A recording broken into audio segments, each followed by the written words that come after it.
What is up, everyone? Chris and Cherie Gio here, coming to you from Beyond the Veil. We have a jam-packed show for you today. We're going to get into all kinds of things. We're going to get into World War III. We're going to get into Diddy. We're going to get into UFOs. We're going to get into hacking. It's just going to be kind of a free-flowing conversation about the things we've been looking into this week. So before we proceed, let's give a few minutes for people to jump into the chat room, and we will be right back. So hang on, because this is going to be a pretty deep show. A lot of it's probably going to be on Patreon, patreon.com/BTV Tribe. So if you're not subscribed to the Patreon, please do so, because you get the full shows and the stuff we can't talk about here on YouTube. And when we get into the Diddy stuff, this is going to tie into the 2016 pizza stuff too. It's just amazing how everything's being exposed right now. So yeah, you definitely want to join the Patreon. So we will be right back.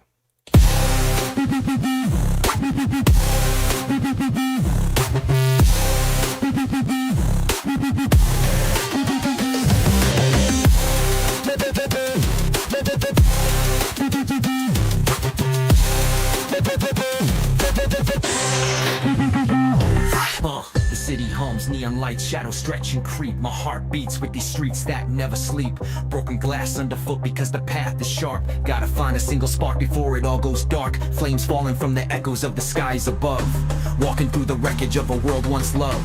The silence whispers truths that the night conceals, but the glow of hope is something you can't steal. Dark alleys stretch and the fear's alive, but I see the flame, it's where the brave survive. Every step through the dark I'm prepared to fight, cause the light shines brightest in the darkest of nights.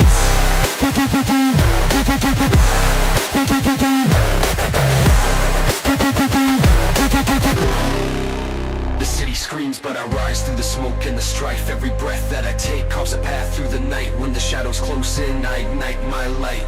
It shines brightest in the darkest of nights.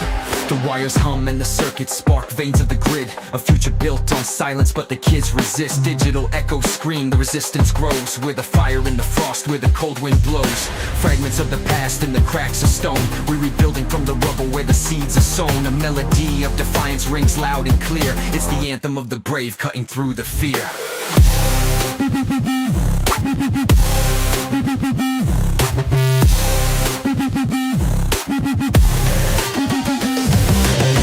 Dark alleys stretch and the fear's alive, but I see the flame, it's where the brave survive. Every step through the dark I'm prepared to fight, cause the light shines brightest in the darkest of nights.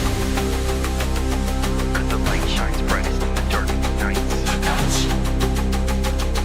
Cause the light shines brightest in the darkest The of night nights. is cold, but the fire burns deep inside. Every shadow on the wall marks the tears we've cried, but I walk with the flame, it's my guiding star. Through the chaos of the world, it reminds who we are. The system cracks when the voices refuse to fade. In the silence of the dark, revolution's made. Every breath, every step, it's a choice to defy. To bring the light to the world, let it touch the sky. Broken streets, twisted wires, but I see the glow. It's the power of the people, the seeds we sow. Through the echoes of the pain, I hold the light, cause the light shines brightest in the darkest of nights.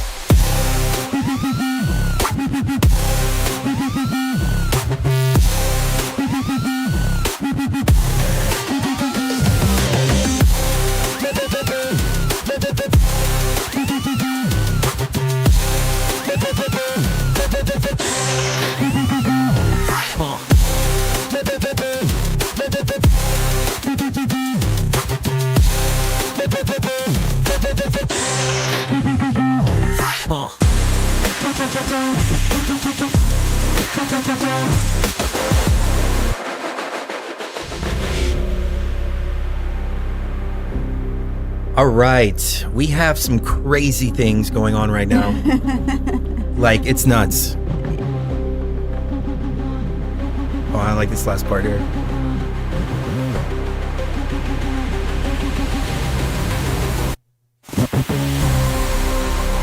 Of course, you gotta have that finish. So we have some crazy stuff going on. Of course, people Perfect were background saying music. that there was going to be an alien invasion. Last week, I think it was. I don't remember off the top of my head, but Cliff High predicted this through the webbot. We have a bunch of old shows with Cliff High that we did back in 2010, 2011, 2012. And this prediction was actually made way back in 2010, I believe. Cliff High. prediction 2010 UFO invasion. I think it was on the 24th of, let me see. I, I wasn't going to go here, but December 3rd. December 3rd is when it was. A futurist internet program that predicted the start of a months-long war between humans and aliens on December 3rd has gone viral online. Cliff High, a computer scientist and linguist, spoke in a YouTube video about his model's prediction known as the 39-day to melee. That said is a battle between humans and aliens in the sky that would occur 39 days after a trigger incited the incident. People are saying that what that trigger was the interview with Trump and Rogan.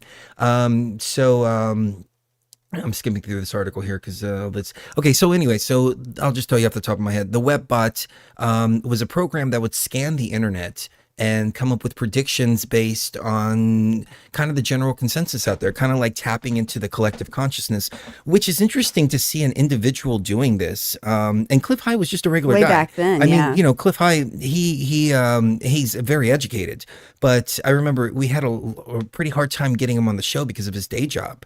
Yeah, he worked, I don't want to say where he worked. I don't know if you ever said it online or anything like that, but let me just put it like this. He seemed to be just a regular guy. So for him to create this kind of technology kind of echoes what we've been talking about for decades now when it comes to the simulation computers and quantum computers that they create for simulation purposes. And so to see an individual scraping information like that and coming up with hypotheses later was actually pretty fascinating because it's a microcosm of what the macrocosm is that the military industrial complex seems to be doing. Now, his predictions weren't always that accurate. And again, they were based on scrubbing the internet out there. But they said December 3rd, there was going to be an alien invasion. Now, of course, we didn't see an alien invasion on the 3rd. It's now the 6th of December, going on to the 7th. And but there have been some really strange things going on in the skies. And at the same time, there's been some strange things going on in the tech world. And at the same time, there's been some strange things going on in the esoteric industries that have been masquerading as entertainment, P. Diddy and all that. So, and of course, you know, we had this election that happened November 5th, and Trump is bringing in the dream team to take down the New World Order and really make changes. I mean, just this Doge thing that they're doing right now, the leftist media is just scrambling and they're like, hey, this is unconstitutional, this and that. And what they want to do is they want to make every department justify from the ground up their budget, not say, okay, here's your set budget for the year. How much more do you need? Now you can start asking for more money and we'll consider it. Instead, they want to say, hey, justify your existence, which is completely game changing if you look at it. So it's completely game changing when you look at it like that. But, oh my God, I just lost my train of thought. I'm sorry. So Elon Musk, the Doge thing, okay, it's completely game changing when you think about it like that. And why are they letting it happen without too much pushback? You know, the biggest pushback that we saw so far is that Biden authorized these missiles to be used in Ukraine. And so Putin responded with some hypersonic Mach 10 missiles that nobody has seen before, and it's technology that nobody can defend themselves against. And then after that, we just saw kind of quiet. And so that's a little bit suspect. We're watching the deep state kind of scurrying right now with a Hunter Biden pardon, and they're pardoning pretty much everybody up and down the line. I think by the end of it, that's what we're going to see.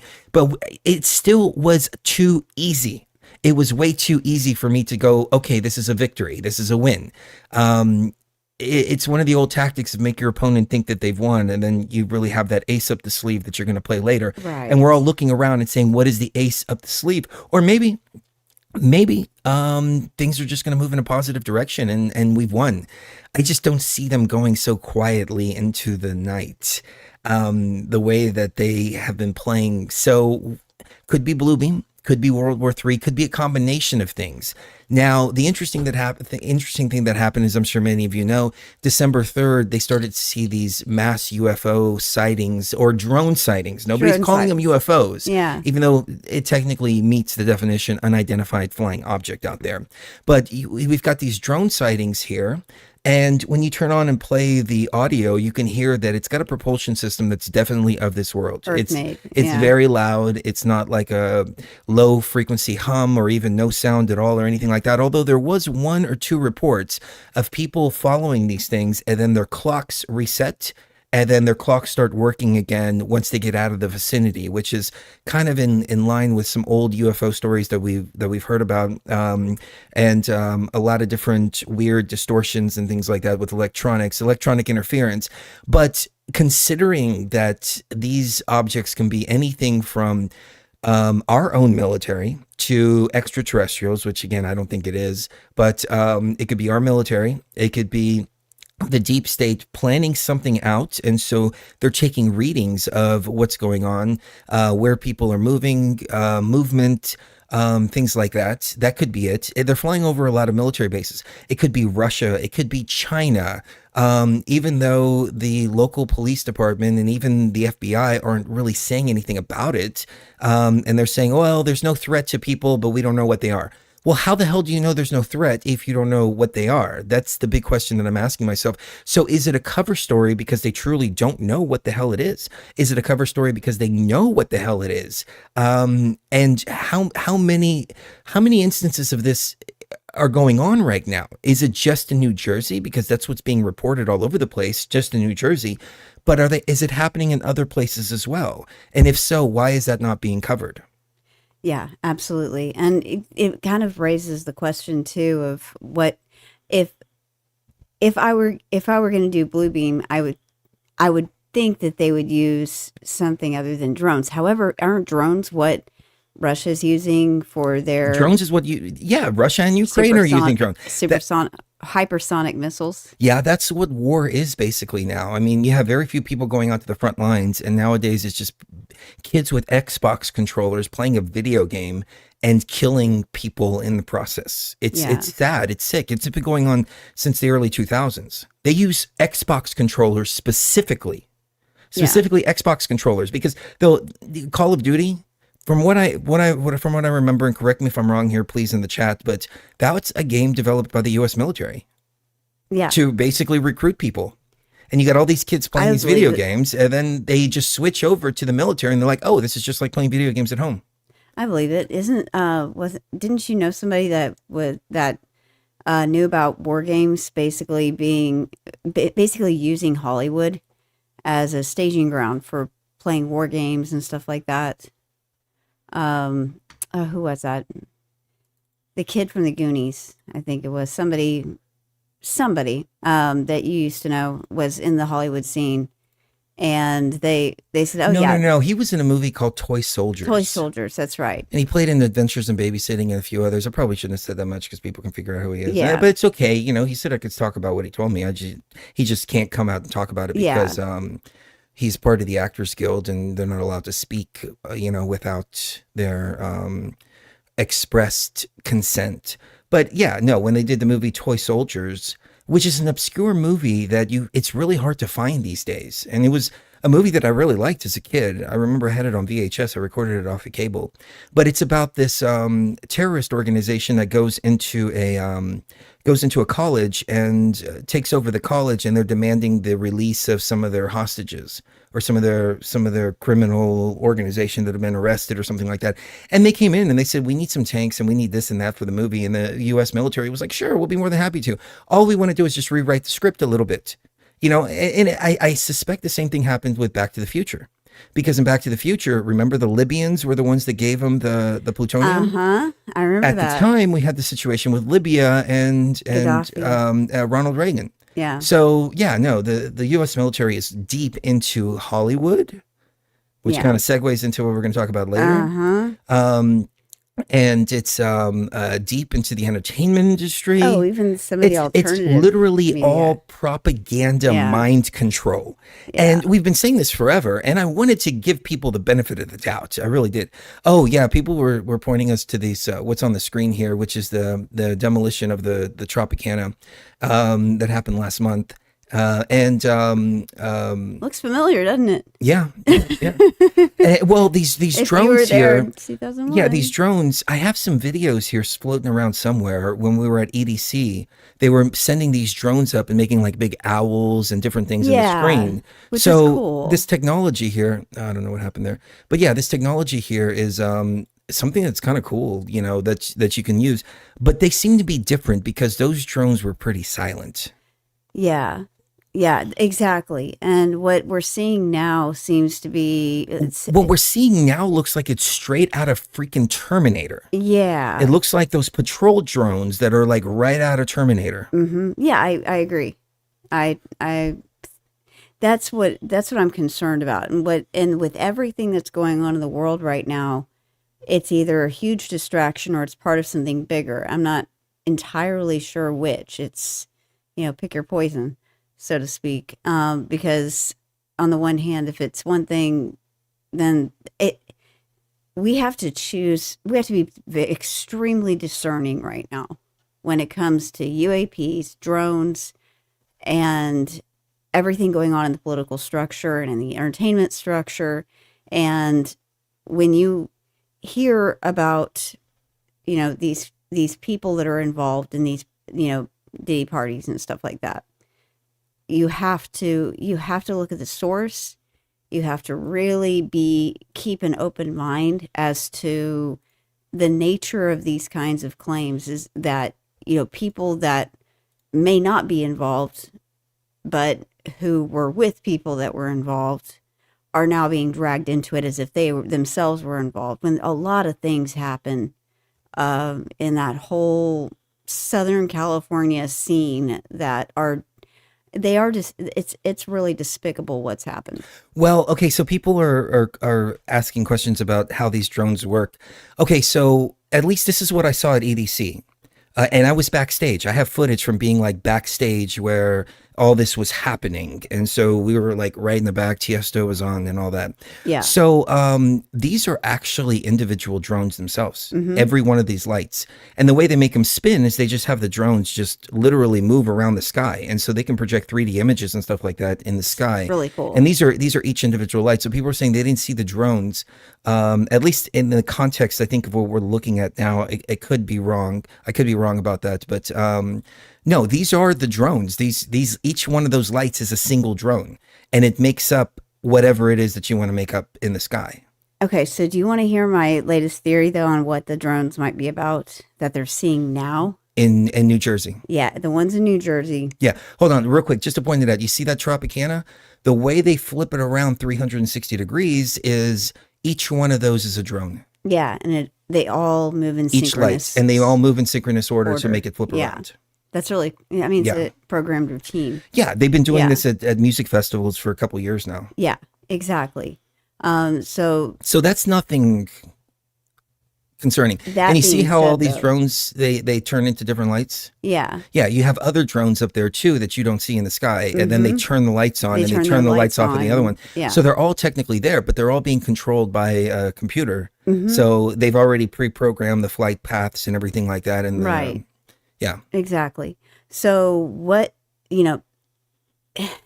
with everything going on, with all the talk of mass deportation coming in the next few months, it would make sense, that you would have an experiment to see how the public reacts, to put 50, 60, 70 drones out there that are going along and basically mapping out neighborhoods, Oh, out. they included Building 7. Oh, wait, no, never mind. That's not Building 7. I It was just looks like the way I was Building just about 7 to say, came it down. looks exactly like something from Sorry, 2001. didn't mean to interrupt. Go ahead. Anyway, it would make sense if you want to find out where these people live, where they sleep, where they work, where they're going to be on any given day.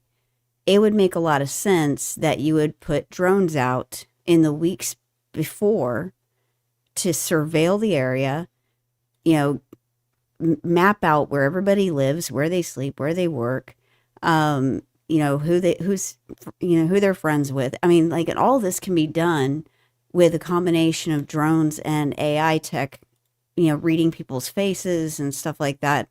And then it going all back to a database and then basically feeding them the information they're going to need in the coming months to do mass deportations. Because you can't door to door, banging on people's doors. Oh, do you have any blank living here? That's not going to work. And they know that's not going to work. However, what you mean work, scoping for migrants? Yeah. Oh, that would make sense. That's an interesting take, except for they're doing it in New Jersey. I know, but it could be a test. That's exactly what I'm saying. Is it could be a test run to see how the public reacts to this. How creepy would that be? If they can just scan our faces with one of these drones that you can't even see. They're already doing that in law enforcement. Yeah, I know. Cat Williams was actually talking about that. Uh-huh. Which ties into the P. Diddy stuff here in a second. But, how creepy would it be that if that's actually happening and they can just scan your face from, you know what? When we did that Phil Schneider video, Phil Schneider in 1995 was talking about how they have the technology to read the face of a penny from 30,000 feet. Mm-hmm. And they had that back then. Yeah. And he was talking about that way back in then, the 90s. where you can't even see these. So early 2000s. Imagine if they can scan your face from way up there and determine who you are, what you're doing, and if you belong here or not. I mean, this is, if that's the case, then we're getting into some pretty screwed up territory.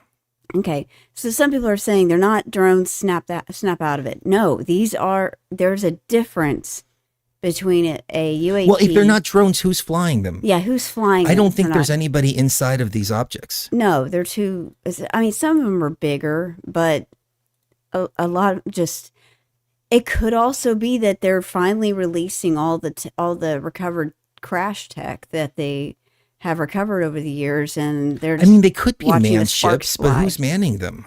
Yeah, exactly. Who's manning them? And why? Why would you man them?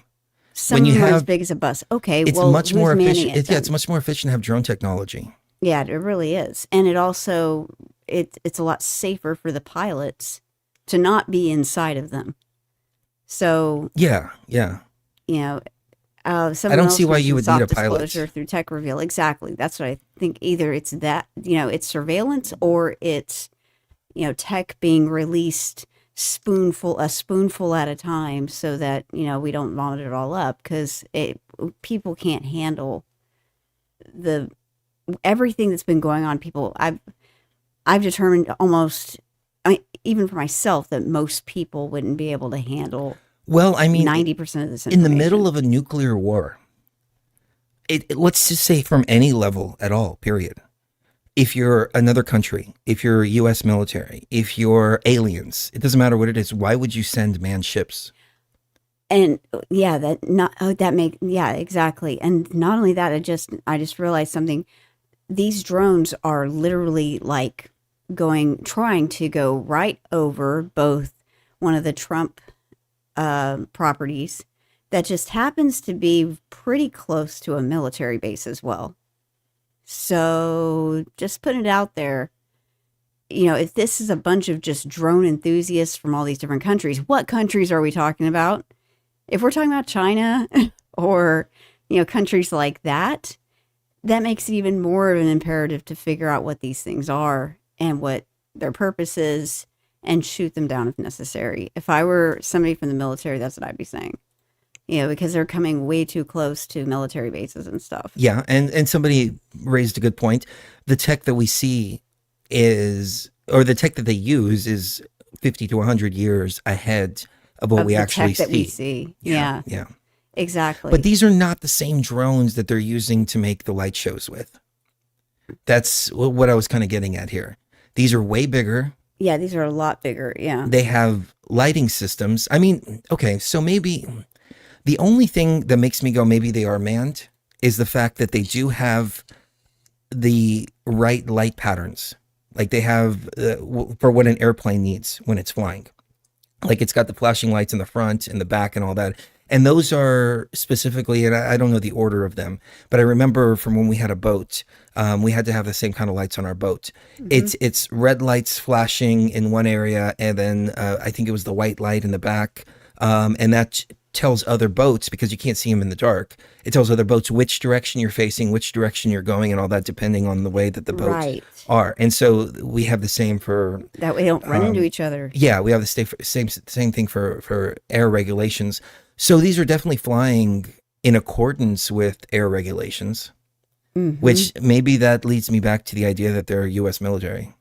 Somebody said first orbs went over bases, then drones came, then the orbs are gone. Connect the dots. That's also a possibility because everybody's been seeing these weird orange orbs all over the place. And somebody also said that why would if UFOs wanted to kill us, they would have done it a long time ago. Absolutely not. In fact, there's more evidence to suggest that if UFOs are real and aliens do exist, then they're most likely not interested in killing us all.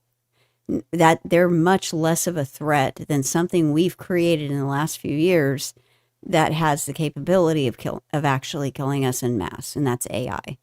They are much less of a danger, in my opinion, than artificial intelligence is.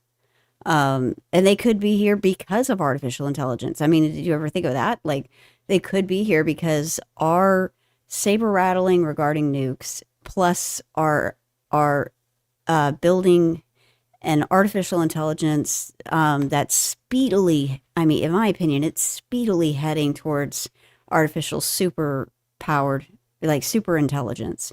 It's not just general intelligence anymore, and I'm fully convinced of that. And it's really rapidly approaching super intelligence, which would give it the capability of basically doing way more harm to us than extraterrestrials have ever given us the indication of. That's just my opinion. It looks terrestrial. The question is it military from ours? Is it theirs? Is it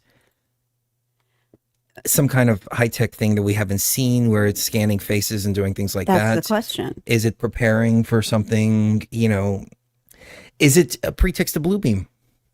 Cielo Azul said, aliens won't kill us. We're the perfect farm for them. Well, then it's a matter of choosing who your farmer is going to be, because it already is a farm. This entire planet is a farm already. I believe to harness and recycle energy that we create. I'm actually working on a video right now that basically, I won't get too deep into it, but it lays out the framework for what if this was originally a school where you have to learn how to be everything. You have to learn how to be all the animals, all the, trees, anything that's alive to a certain extent you have to experience, and that your karma actually keeps you here. But what better hack to that kind of system than things like, religion, or things like, long-standing feuds between groups of people that go on for decades, if not centuries, if not millennia. I mean, those are the kinds of things that keep you in the same grade in school, where after you leave here, you get the mind wipe, you come right back and you do it all over again, just endlessly. And well, let's hold that for a little bit later. Yeah, because definitely. let's stick on this. There's been way too much hype over the past couple of years about extraterrestrials and UAPs and things like that, and in the government, for it to not be suspect. And of course, we have blue beam that I've mentioned many times before, but there may be some people that don't understand what blue beam is, so I'm just going to break it down just really quick. Blue beam was originally a plan for the military to project religious figures and other type of figures like that over enemies. So for instance, if they're fighting in the Middle East, and they project Allah, and it's also a technology that they use with audio hallucinations, where they can project things into people's ears. So not only are they seeing something in the sky, but they're also hearing the voice of their God saying, stand down, these are with me, et cetera, et cetera, et cetera. And that's originally what the technology was designed for. And if you look it up and look at the patents and things like that, that's the official use for it. The way they do it is they project aluminum and barium in the sky and create these trails in the sky. So when they create these trails in the sky, they're able to use satellites from the sky to project these holograms. But that evolved into the idea that they could use it for a staged alien invasion. And so going back to the early 2000s, there was a conference, and Carol Rosen, who was, I want to say, the secretary for Werner von Braun, he was a paperclip scientist that came over.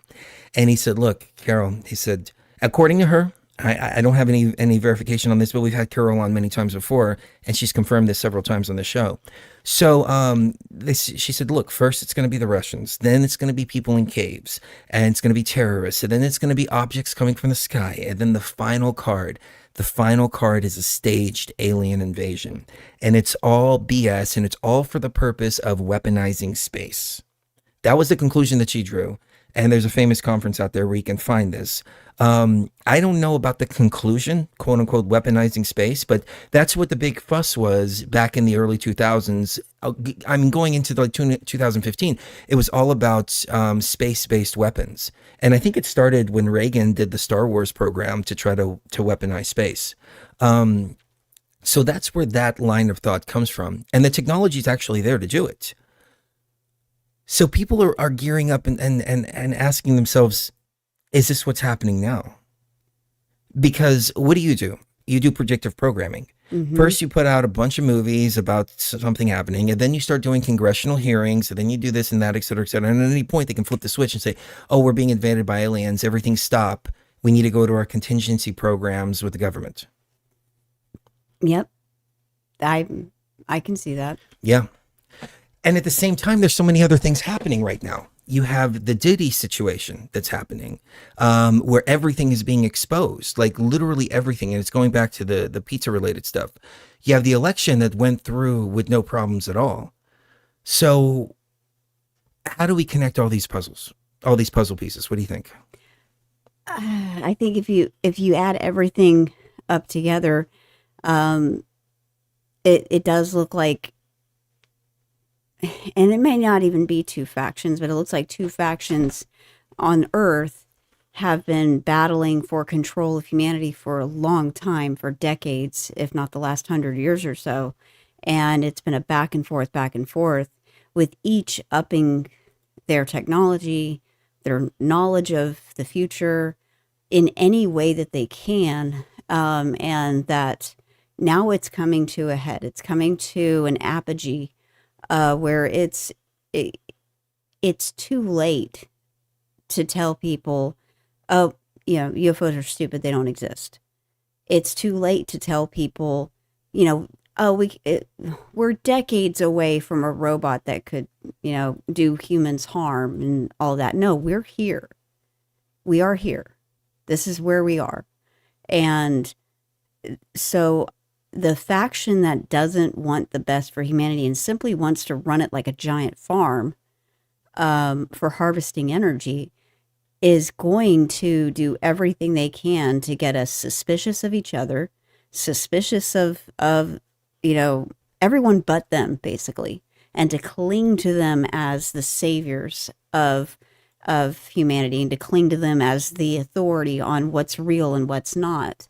And that's just, that whole premise is wearing extremely thin at this point, because these are the same people that told us for the past 4 years to do the opposite of what's good for us. These are literally the same exact people, and they expect us to believe them when it comes to what's real in the sky and what's not. And I'm sorry, that's not going to work anymore. Because once you've lost the public's trust to that great of a degree, that's it. That's it. And so the other faction that is, more for liberty and not anarchy, but, small but strong governance that's localized and to each, individual state or each individual country that are willing to work with other countries but entangling alliances with none, that faction has really gotten a hand up through the misaction, through the bad actions of the other side. Well, if I can veer off point for just a moment. First of all, let me show this on the screen here. This was seen 2 months ago in Arizona. And this looks like it could be what's flying over New Jersey right now. Mm-hmm. If you look at the way everything is lined up, you can see the lights. I don't know. That doesn't look big enough. I mean, I don't have any perspective for how big this looks compared to something else. So I don't know how big this thing actually is. But if you look at the light structure and things like that, it could very well be something like this. Except for here's the kicker. When you hear this thing on the little bit of audio that I was able to hear on some of these news broadcasts, this sounds like a plane. It sounds like a helicopter. It sounds like something going through. A drone doesn't make any noise. I mean, if it does, it makes little noise, but its propulsion system doesn't require that. This sounds like a freaking helicopter flying through the sky, and people are being like woken up by it and stuff like that. So that's suspect.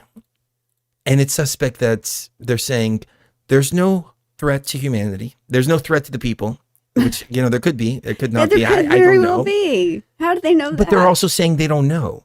Exactly. And at the same time, we have hacks going on all over the cyber world. The FBI has recently just said, do not send text messages because people have hacked AT&T and several other companies and text messages and phone calls are not safe. Oh, so suddenly. Only use encrypted apps like WhatsApp and things like that. They really want to see. I don't trust apps. WhatsApp. That's just me. No. I don't trust any of these Chinese-made spy apps like TikTok, which they just passed a law saying that TikTok has to be U.S. owned. So I don't know what the hell's going on here, but I think everything that we've thought is all coming to fruition now. But I don't trust any of those apps. But it's funny how the FBI is saying, hey, everybody move over to these apps that you think are secure. Oh, they're definitely secure. They're definitely secure. Yeah. Any thoughts? I think that I think it's really interesting that up until like last week, using encrypted anything to send texts and emails and stuff like that was thought to be, oh my gosh, you must be hiding something, And then suddenly they're like, no, please use this, because I think, and this is scary, but it seems to me like from Russia to China to even Iran, probably, we have less tech than they do. And while our military was obsessing about DEI and woke culture and stuff like that, other militaries were actually developing technology. And that could beat ours. It could be. For people just joining us, we're going to get into the P. Diddy stuff here in just a few moments because it all ties in all together. But interesting things going on. AT&T was hacked back in July. Did you know this?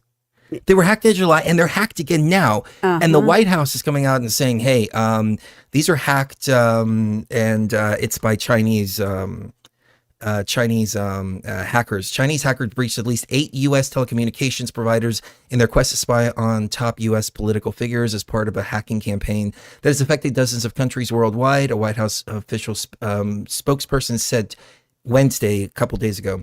Right now, we do not believe any have fully remained the Chinese actors from these networks. So there's a risk of ongoing compromises to communications. Everybody start using encrypted apps. And I'm paraphrasing the end there. What do you think? I don't want to I don't want to have to go back to using regular phones, but hey, if it's a choice between going back to the flip phones that didn't do crap versus a smartphone that's spying on you literally all the time, and not only spying on you, but is going to drain your bank account, make you subject to ongoing surveillance. I mean, it already is to a certain extent, but at least drain your bank account and what else? And do things that like completely violate your rights. I mean, it already That is. sounds like a white powder my friends used to use when we were teenagers. Anyway, sorry. I had to make that joke. But I would much rather just have a flip phone from like the early 2000s. That's fine. You know, and I resisted the smartphones for years.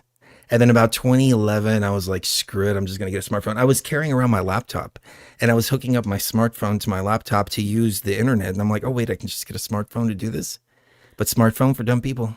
yeah, that was our saying for such a long time. And then I was finally- watching a clip earlier that this guy bought a vacuum, and this guy's like a anti-spying guy. I think he had background working for the NSA or something like that, and then releases like anti-spying technologies. He was showing off a USB thing that the NSA spends $20,000 on, $20,000 a unit. And his friend was producing them for like $900 a unit.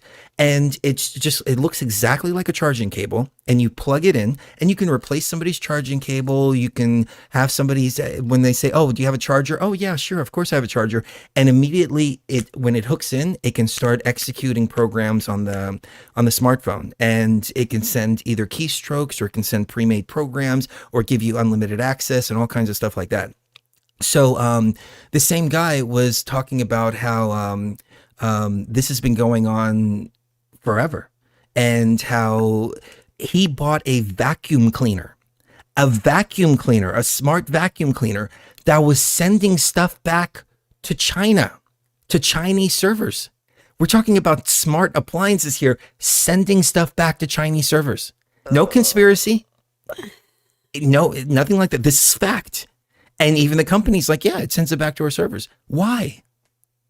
Yeah, because they're gathering data on their enemy, just ongoing data, and it doesn't matter who it's from or what it's really even about. It could be about what you're having for lunch that day, or it could be about, stuff that's really relevant militarily. It doesn't matter to them. It's all getting fed into their AI databases, and with artificial intelligence, they're basically running simulation after like thousands of simulated futures using that AI, figuring out, okay, who's the enemy here that we need to take out in some way from the United States. I think that's an actual thing that's going on even to this day. We had over in Texas, there was the governor of Texas that was talking about how China actually has a police force in A police station. in one of these Texas cities, and that blows my freaking mind that that's allowed. Number one, that's even allowed, and number two, of course, they're targeting certain people here, and not just the Chinese. I think they're targeting Americans. I think they're targeting anyone that they think is, anti-China. Oh, you know what? This is going all the way back to April 2023. Oh my God. This has been going on 6 for a more? while. Yeah. Oh God. Houston, New York, a few others here. The FBI has shut down an illegal Chinese police station in New York and arrested 2 men accused of secretly operating the facility. A new report is now alleging that more covert locations may exist in cities across the U.S. The ultimate purpose of this illegal police station was not to protect and serve, but rather silence, harass, and threaten individuals here in the U.S., and particularly those expressing views contrary to the Chinese government. That sounds like most of the mainstream media since 2021, but you know, But anyway. we'll keep that on the down low. Yeah, we don't talk about that. Yes. So this week, the FBI announced the arrest of 61-year-old blah, blah, blah, blah, blah. The justice system has also charged 34. So You can't make this stuff up. And it's happened April of 2023. yeah. April of 2023. And G-Hog brought up a good point. What about those who are psychic, intuitive, or can access higher states? I believe they're probably targeted too. And the reason why I say that is because of what they've done to Falun Gong. And somebody also mentioned Taiwan. Oh, Falun Gong. Falun Okay, Gong, for people yeah. that aren't familiar with this is like Chinese mystics that are in China. And I remember at being 20 years old and driving by and seeing these Falun Gong protests here in the US, and they'll stand there and do these different meditative positions for a long time because they're not allowed to do that there. Well, over there in China, they're specifically targeting these people for organ harvesting. Yep.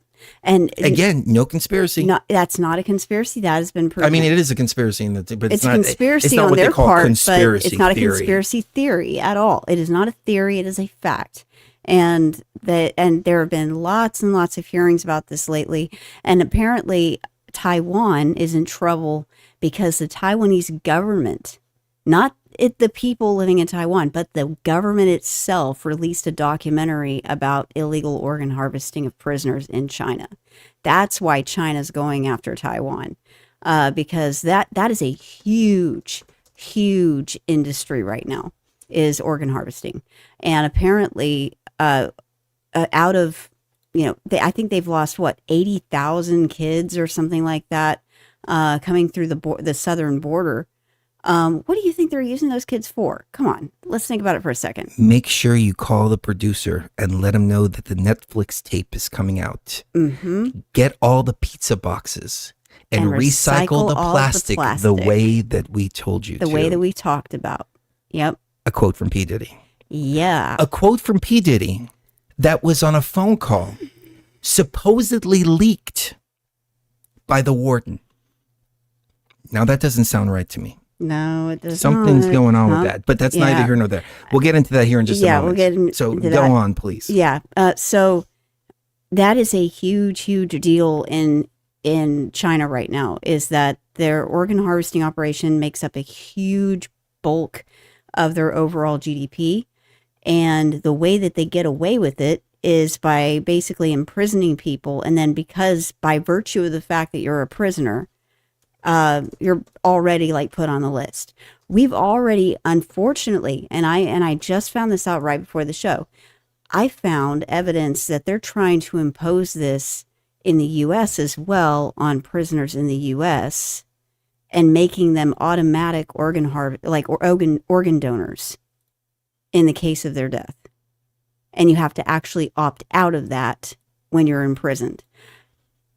That's scary as hell to me, because that looks to me like they're trying to copy the Chinese model, which they do tissue type specific blood work the minute that you become a prisoner there. And then in some cases, somebody can be there a week or a month and then suddenly they're gone. And it turns out, they were executed and their organs were harvested the same day. I really recoil morally and emotionally when I hear about things that are obvious, completely obvious crimes against humanity, not just being perpetrated in other countries, but that our country, the land of the free, home of the brave, is trying to copy that. And do it on a corporate kind of level where it's nobody's answerable to anybody. They answer to no one. There's very little rules, and that people that already have no freedom at all to say no to certain things are being used for this kind of thing. This goes really deep, you guys. Everything all goes together like pieces to a puzzle when it comes to what's going on in China, the Diddy case, even the people that are being appointed are suspect. I agree. Let's get into the Diddy stuff. I'm going to take a quick break real quick just for the archive so we can chop it up.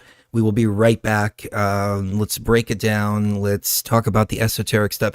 We're going to connect it to Marina Abramovic. Yes. Oh, nobody out there is talking about. Very few people are making those connections. Yep. Tony Podesta. Yep. Hillary Clinton. Connections. Uma Aberdeen. Nobody else is talking about. All of them. Yeah. I don't think this can stay on YouTube, but if you're listening live, stay tuned because it's going to get good. It's going to get really deep. If not, patreon.com/BTV Tribe. We'll be right back.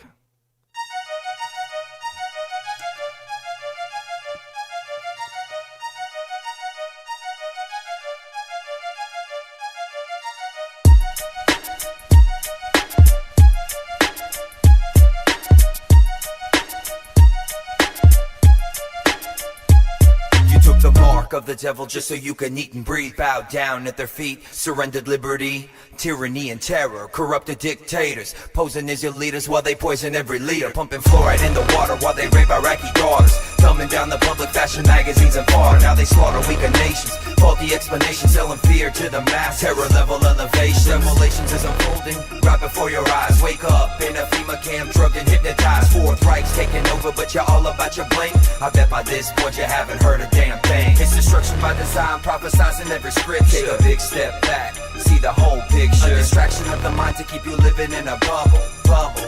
We're in a lot of trouble because less than 3% of you people read books, because less than 15% of you read newspapers.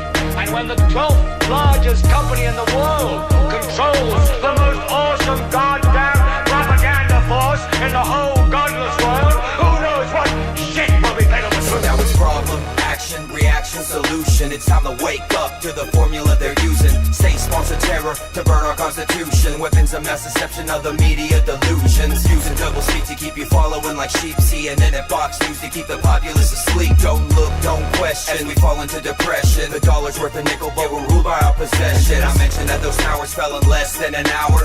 Ignorance is bliss, the source of their power. Watch them cower in the shadows when we all wake up and see the land that we're living in is nothing close to free. It's destruction by design, prophesizing every scripture. Take a big step back, see the whole picture. A distraction of the mind to keep you living in a bubble. We're in a lot of trouble. If you want the truth, go to God. Go to your gurus. Go to yourself. Because that's the only place you're ever going to find any real truth. So you listen to me. Television is not the truth. Television is a goddamn amusement park. You're beginning to think that the tube is reality and that your own lives are unreal. You do. I was going to cut it here, but listen to the third verse. I wrote this in 2006. You even think like the tube. Now you're living as a slave, high-tech police state. Warrantless searches and waterboard and awaits. Mandatory vaccines to keep you sedated. Big brother on the street to keep the public isolated. Conspiracy theories, now conspiracy facts. Thought crimes condemned like terroristic attacks. Every time you take a breath, you pay another tax. Every time you take a step, it's documented and tracked. It's whack how we're living, the planet's a prison. You should've listened up and questioned 9/11. Declared a revolution, defend our constitution. A public execution of corrupted institutions. Destruction by design, prophesizing every script. Take a big step back, see the whole picture. A distraction of the mind to keep you living in a bubble. We're in a lot of trouble. All right, let's get back to it. So the Diddy stuff. Okay. It's so funny because I was listening to this. I did a remake in 2021 and changed just a couple of words, but I was like, man, maybe I should stop writing music because it seems to be coming true. But if you want to check it out, Chris Geo over on Spotify, Apple, iTunes, all that kind of stuff. So just type in Chris Geo, Geo. So when it comes to the Diddy stuff, back in 2016, we're on freaking YouTube, man. You got to be careful on YouTube. You got to be careful. But back in 2016, WikiLeaks dumped a whole bunch of stuff that really just opened up everything that was going on, privy people to a lot of keywords. The word pizza came out. People know what pizza is. Now, I just want to state for the record, the Comet Ping Pong stuff, in my humble opinion, that was a rabbit trail. That was something that didn't have anything to do with this. So people were following that Comet Ping Pong thing. And it's like, no, James Alefantis, he had something to do with it for sure. But it didn't have anything to do with Comet Ping Pong itself. And that turned out to be a big... I don't know how to describe it. I mean, this is what I think happened. I think they put that rabbit trail out there. People follow the rabbit trail. They had one guy go out there. He took an AR with him that wound up shooting into this floor. And I think it was an accidental discharge on top of that. And then they were able to shut down the entire thing. And so when you go back and look at it, we did a film called Pizza. I have to put a few words behind it. Gate Apocalypse. And we released it and then put it away because it was so dark. But in that film, what we were talking about at the very beginning is we tied this all into that billionaire guy that had the island that started with an E. You all know who I'm talking about. And all the ties with the Clinton Foundation and all of that. And you don't have to look any further except for what happened in Haiti. What happened in Haiti is you had a woman named Laura Silsby Laura Silsby, and this is mainstream news. There was an ABC article about this. There was an ABC presentation about this. What happened is Laura Silsby was caught trafficking children in Haiti, and she was trying to take them across the border. She got caught. Now, Obama was in office at the time. Hillary Clinton was the Secretary of State. And the woman that was in front of the Clinton campaign in 2016, her name was Uma Aberdeen. Uma Aberdeen, and this is all going to get to the P. Diddy stuff here, I promise you. But Uma Aberdeen was the ex-wife of Anthony Weiner. Anthony Weiner, for those of you that don't remember, was caught sexting with underage girls, and he was thrown out of Congress or Senate. I don't remember if he was a congressman or senator or whatever the case may be. He was thrown out of office. He was thrown out of office, okay? So Laura Silsby gets caught. The WikiLeaks email, they disclose that Uma Aberdeen was keeping an eye on Laura Silsby, and she sent him an attorney to represent her while she was down there. The attorney's name was Jorge Puello. That was one of his aliases. I don't remember what the other one is, but it's Jorge Puello. Jorge Puello was on Interpol's most wanted list for trafficking and child Smart choice. videos. Smart choice. Yes, Yeah. for pizza boxes. Okay, we'll just call it that. Yeah, let's just put it that way. And he was seen by Argentina, and Argentina was like, "Hey, this dude's on the Interpol watch list here, on most wanted list. Pull him back over here." And instead of sending him back to Argentina, they managed to get Laura Silsby out of Haiti. The Clinton Foundation. This was Uma Aberdeen and Hillary Clinton. Not too much with Obama, but Obama is tied into Diddy. You can't make this stuff up. So they brought him back here. They gave him a sweetheart deal of like 2 years, and that's it. And nobody ever heard from him ever again. And he probably didn't even do those 2 years. Who knows what happened with that? But you do 2 years for being on Interpol's most wanted list for that kind of stuff.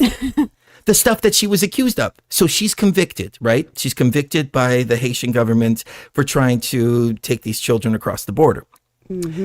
So you imagine that they would bring her back and punish her for doing all that. No, they gave her the Amber Alert system. Yes. The Amber Alert system through a company called Alert Sense here in the United States. Look it up. So we have a convicted trafficker running the Amber Alert system. No joke. So this isn't even getting into the island. It's not even getting into the Clintons, except for what was going on there. And it's not even getting into the P. Diddy stuff here. It's not getting into Marina Abramovic. It's not getting into any of that. So that in and of itself just shows that that's... I remember when Alex Jones was in court, the prosecutor was like, you have all these weird conspiracy theories, like the government is involved in human trafficking. He goes, you mean like Epstein? And the guy just shut up, and he's like, just crickets right there. So that's what was going on there. That was the introduction to the film that we did, but it goes much deeper. Do you want to chime in, or should I keep going? No, please keep going, because you're on a roll. Okay. So we have this situation here, and what do you do when you are involved, when you're a farmer? Let's just put it like that. When you're a farmer and you need to farm your commodities, you want to destabilize regions. You go to places that have earthquakes. You go to places that are in war. You go to places, different places like this, and you start plucking out. And you go as what are those called? Missionaries. Yeah. And humanitarian groups, and say, oh, we're here to save the children. Have the children just come on this way, and they'll be just fine. And then the children disappear, and that's it. So let me just mention real quick, because somebody mentioned, well, people think it's only the left side that does this. Not so. No, this is the new world. Go ahead. This is not. How do we do it? This is bipartisan, extremely bipartisan, because you just mentioned putting kids on planes, going in as supposed missionaries, and and then at the heart of it, it's actually a child trafficking operation, because you look up World Vision. World Vision was very much a right-wing, Christian, based organization. If you look it up, they had connections to the Central Intelligence Agency. And when they when they tried to get more information on it, even a couple of years ago, this is like in 2022, they found out that the CIA basically said, we can neither confirm nor deny that we ever had any involvement with World Vision. And it's like, whoa, okay. So that basically they said the same thing about Shinrikyo, the guy that ran Shinrikyo cult. And that basically is that's them saying without saying, he's one of ours or they're ours. Don't talk about this. Well, if I remember correctly, wasn't it just recent, I want to say in Russia or something like that, where some UNICEF people were stopped and they were kidnapped, or maybe it was the Middle East. I don't know. This is a side note. I wasn't planning to talk about this tonight, but and they were stopped and they were held because they were saying that they were spies. Yes. So anyway it goes, whether they're spies or whether they're people who take the little ones, yeah, you know, they masquerade as these humanitarian aid people, just like Ashton Kutcher, who is head deep in with Diddy, and was his whole thing. He stopped acting so he can go out and rescue the children. Yeah. Okay. The wolves are guarding the hen houses, and this was the conclusion that we drew back in 2016. Yeah. Oh yeah. And it's just being reaffirmed over and over and over again. It just took a few years, you know. It took a few years for it to happen, but so you look at the Clinton campaign from 2016. Who did you have? You had Uma Aberdeen, who was her right-hand woman, and you had John Podesta. John Podesta and his brother Tony Podesta. Yep. And forgive me if you all know all this. I'm just for the benefit of people that don't know about all this. So John Podesta and Tony Podesta, when Clinton came out during 2016 and she was all pissed off, she didn't come out that night. But the person that came out to say, hey, Hillary is not here, et cetera, et cetera, et cetera, was John Podesta. Mm-hmm. Tony Podesta was an art collector. And he was collecting some really, really, really disgusting art. Mm-hmm. One piece, which was called The Arch of Hysteria. The Arch of Hysteria, I'll pull up a picture for you here, Arch of Hysteria, was a piece by an artist named Louise Bourgeois. Louise Bourgeois. Yes. And he had this hanging. He was on a magazine with this hanging in his foyer as soon as you walk into his house. And they were talking about how great this art is, and I'm not going to get too much into the art because the art is really the arch. The art is really disgusting. It really is, and it goes deep with the art. Like that's a whole show in and of itself. Yeah. But this was modeled after one of Dahmer's victims' Polaroids. Mm-hmm. Let me repeat that. This was modeled after one of Dahmer's victims' Polaroids. Art. This is Tony Podesta, the brother of John Podesta. Now, when you bring Jay-Z and P. Diddy into this, you get the exact same dots. Mm-hmm. Exact same dots. P. Diddy and Jay-Z are like two peas in a pod, cut from the same cloth. We all knew this, you know, and we thought maybe it was just on a business level, on a music level, and all that. But no, it's actually not. He did a 6-hour performance of one of his songs. It was called Cradle Baby or something like that. Again, I wasn't planning to go here either, but you know, he did a 6-hour performance after reading a book by Marina Abramovic. Marina Abramovic being what they called the Hollywood witch for all intents and purposes. Imagine being inspired by anything by her. Like, imagine what kind of person you'd have to be. Well, this was exposed in 2016 because in those emails they were seeing the spirit cooking invitations that all these people were going to do the spirit cooking.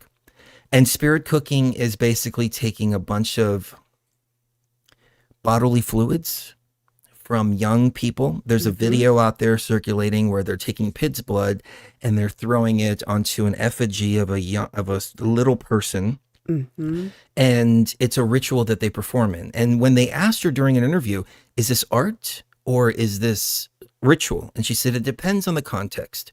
When it's done in public, it's done as an art performance. When it's done in private, that's a ritual.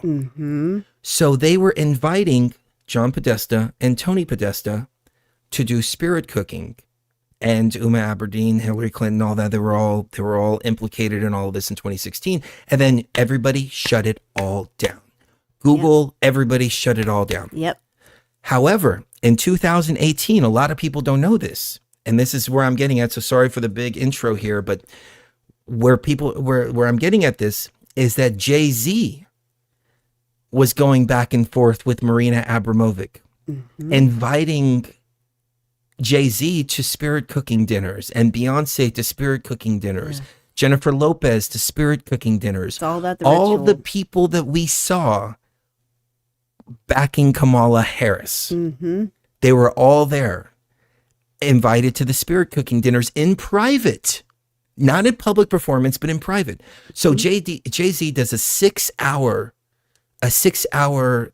he performs a song for 6 hours with her in this whole presentation / ritual or whatever the case may be. And then they had a falling out. Did you know this? Yeah, I heard they had a falling out, but I didn't know what it was about. But Well, Jay-Z basically, here we go. It's called Picasso Baby. That's it, not Cradle Baby. Picasso Baby. Picasso Baby. Yeah. So I won't weird. get too much into that. That's so weird. My point of this being that she came out and she said, "Oh, he used me, this and that, et cetera, et cetera, et cetera," because I guess he didn't connect with her. Yeah. He's something like that after the fact, and just basically was sucking the energy from her. The energy that she was sucking from smaller Exactly. ones, but still. How is it that all these people There's are a lot connected? of sucking going on. How is it all these people are connected? All right. P. Diddy, Yep. the Island, the Clintons, Uma Aberdeen. Uma Aberdeen disappeared. Oh. She disappeared. And then she was recently on CNN, I think, or MSNBC, talking about how women are depressed after the election. Why the hell did they bring her back out? Do you know who she's dating?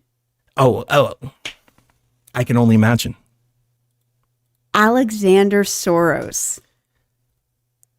You're kidding me. I am not kidding you. Alexander Soros and Uma Aberdeen are now dating. And it's like serious, and they've been dating for several months now. And then suddenly all this stuff is coming together, and she's back in the spotlight, sort of. And it's all very, very bizarre. And what tells me that this was 2 days ago. 2 days ago. That's her, by the way. yeah. So go ahead. She's ugly. Anyway, I'm sorry, but the things that you do with your emotions and with your actions against others make you an ugly person, in my opinion. They just make you uglier and uglier and uglier. And that's why, the story of the thing that starts with an A, it's a drug that starts with an A. That's why that Adreno, and then Yes. the web browser is called Chrome. yeah, exactly. See, you just got to put a few words There in you between. go. Yeah. That's why that makes a lot of sense, and it seems extremely reasonable to me because for a Doesn't while, she look evil? a lot of I these, mean, look at that face. and it seems like the supply of it got cut off. And what the supply I'm talking about is, and this is another reason why it's a bipartisan thing, because you also had like that boys' home back in the 70s and 80s. Boys Town. Boys Town. That was being used as a farm, basically. Yeah, that was the for big this. scandal from the Republicans of the time. Again, I think we need to distinguish neoconservatives from what I feel and I hope. And the reason I say I hope and I feel, because I do feel it, but I also hope, because it's our only hope, that Trump is different than all of them. It could be the same, though, because it seems like Trump was connected to both Jay-Z and the other guy, too. Mm-hmm. I didn't want to spoil that that's- there, but that's something we got to I hate consider. to say it, but yeah, exactly. And so the Adreno stuff makes sense to me on the level that that you've got that supply line started back in the 70s, 80s. It gets cut off, especially around 2016, all that gets cut off. And suddenly these people that were previously good looking, at least on the surface, like good looking celebrities, you know, they've got the whole world going for them. They look great. Suddenly either all their plastic surgeons turned to crap, or something else happened to where they were cut off from something and they had to go without for 4 years. Because when they came back in 2020, they looked like hell. A lot of these celebrities, they look terrible. This is before pandemics and stuff like that. Even before then, they looked terrible. And it looked like they'd been cut off. Now, from 2020 to 2024, it's happening again, except now it's the over 20,000 kids that we know of, and that's just that we know of, at the border that have been missing. And somebody said, and Jared Kushner mysteriously gets $2 billion from Saudis for no reason. That has nothing to do with, one has nothing to do with the other. It makes more sense to me that people that were recently pardoned had some involvement in that. And now don't have to, there doesn't even need to be an investigation, because why do an investigation if you can't even take him down? They pardoned Hunter Biden starting January 1st, 2014, a very specific day. Yep. Extremely specific, isn't it? And somebody brought up a good point. They said if Biden's out on vacation sleeping, then who the hell is writing all these pardons? And not only that, but somebody said 11. It has to be 11. You know, like whenever he's asking for the pardon, there is like, okay, 10 years. Okay. No, it needs to be 11. You know, that's weird. That's extremely weird to me, that it would start then, unless we can find, you know, parallels here, between kids that are brought in from Eastern European countries, kids that are brought in over the southern border, the stuff that, you know, people are dying from coming, you know, from China, you know, all these things could all be connected to this giant ring. And that's what we mean by energy harvesting, because that's all it is on a basic level. That's what it is. Whether it's somebody that's hurting themselves using drugs on the street, or a kid that, you know, has a number written on their arm, like they're a literal package being brought across the southern border. It's all about energy. It's all about harvesting the energy. I agree with you. And just for people that don't know, they've been finding kids with phone numbers written on their arms, and like 5-year-olds, like they're a package coming over, and they're like, here, just call these people here, and whoever it is comes and picks them up. Might as well put a barcode on their arm. Yeah. I'm going to play something for you guys and gals. I want to know what you guys and gals think of this. I want to know what you think about this too, Cherie. Now, I just want to preface it by saying that I really like Trump. I hope he's the real deal. I keep a healthy amount of skepticism, but I have to look at what's there. And this is something that I just saw just the other day. And given the information with Diddy that we'll get more into here in a few minutes, it starts to paint a different picture here. Now, I'll give you my take on Epstein real quick too. What I heard, and this is something that supposedly the attorney for Julia Roberts, who was the person that sued, he said that the only person who would help him, the only person who would listen to Julia Roberts, that's not the name, is it? Is that the name? Julia Roberts? Not Julia Roberts. No, it's not Julia Roberts. What was her name? Oh my God, I forgot what her name is. I don't know why I said Julia Roberts. It's the girl who sued Epstein. Oh yeah. Somebody in the chat will let me know. Roberts, I'm sure. Yeah. Something Roberts. Yeah. I don't know why I said Julia.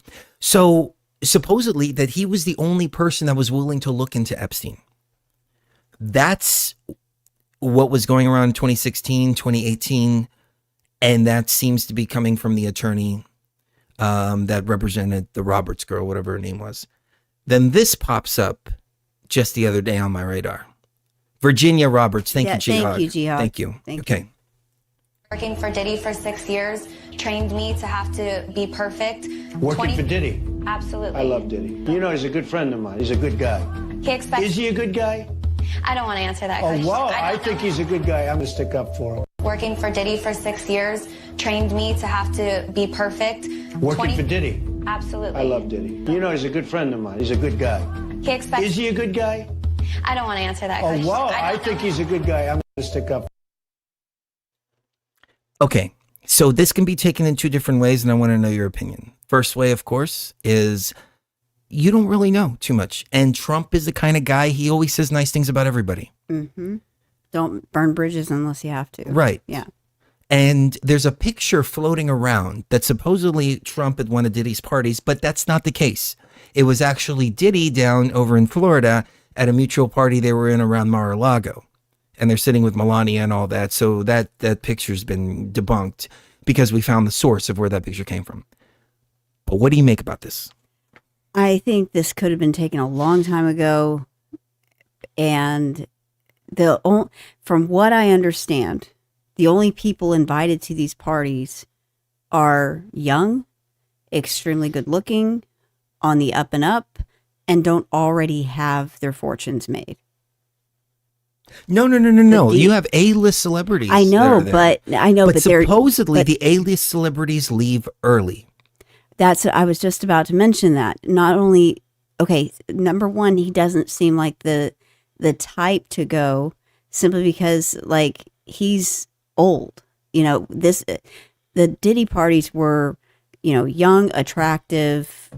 I mean, for 90% of them, Oh, okay, I see where you're extremely going with that. attractive. Yeah, I can agree and with that. sexually appealing themselves.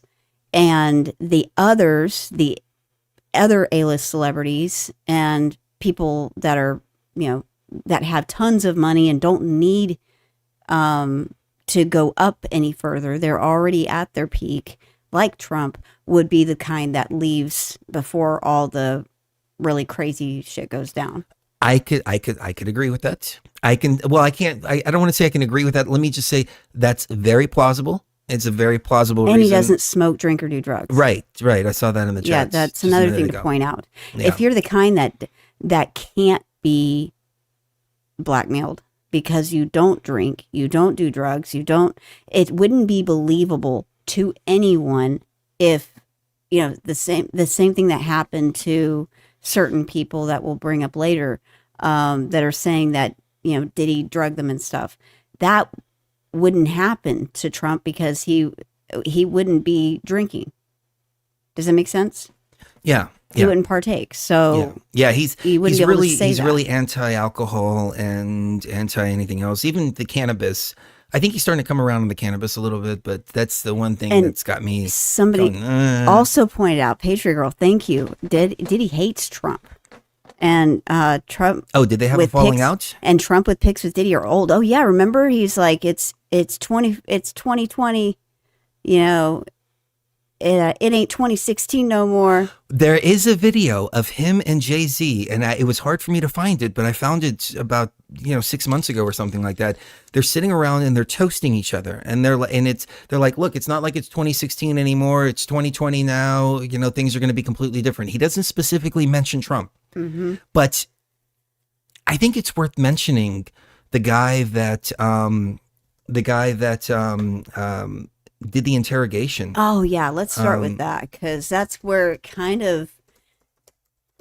I mean, I'm going to pull up his name real quick. That was a foreshadowing. Yeah, I'm not going to play the whole video Big time here. Foreshadowing. But this was 4 years ago that this came out. So what was that? 2020. I remember this coming out in 2018. So I could be wrong on my timeline, or this video could have been uploaded later. I want to say it was 2018, but this guy here, John Audie, he went into a Trump hotel and he had a shootout with police. And by having the shootout with police, he gained a lot of attention. And see, he got shot in the leg right there, and that's why he's stumbling around like that. Then when they interview him with Secret Service, they're asking him what's going on. He starts going into all kinds of things. He said he was a sex worker, that he had sex with Cassie and Diddy, that Diddy would pleasure himself while he watched him have sex with Cassie being his ex-wife or ex-girlfriend who died mysteriously. No, that was Kim. Kim was the one that died. Oh, yeah. Okay. No, Kim was the one that died. Cassie's the one that sued. Thank you for correcting me on that. Yeah. So he starts talking about all kinds of things like that. And I remember this coming out and going, P Diddy? What the hell does P Diddy have anything to do with Nuts. anything? I haven't even heard anything about P Diddy in years. Yeah. Last thing I heard was the whole Tupac situation that happened way back in the day, and that, or the Biggie and Tupac thing, and that was about it. I mean, I don't keep up. I do a little bit of rap music, but obviously it's not the same kind of rap music. What I played earlier, there's a completely different vibe to it. But I don't really keep up with that. But it's interesting because just a few blocks away from our house, they raided a house, and it was a guy writing a book about the death of Tupac. And from that point on, everything just blew up. Yeah. It blew up It from that just point. exploded. And then they pretty much determined that Diddy was involved, that Diddy paid the hit on Tupac. Yeah. So this guy's in here back in, I want to say 2018, but the video's 4 years ago. So whatever the case may be, but he's talking about this stuff before anybody's talking about it. Then Cassie files a lawsuit. And when she files a lawsuit, Diddy squashes the lawsuit within a day and pays her off $30 million. But she says the exact same thing that this guy was saying. Yep. So Jonathan Odie is an interesting figure here that many people have probably heard about, but maybe some people haven't. And hasn't been seen in person in court for over a year, and they keep pushing his trial. Yeah, he hasn't even Just been convicted FYI. yet. He has not even been He's just been sitting in jail. Yeah, just rotting in jail for Now, 4 what's years. he sitting in jail? Is he sitting in jail talking? Where's Ghislaine Maxwell? Where is Ghislaine Maxwell? And we're going to bring that up later because something happened with the Diddy case that may turn it into something like that, where we don't even know where Diddy is. We don't know what's going on. And a lot of the information has just been squashed and nobody ever talks about it. And I don't want that to happen again. So let's continue.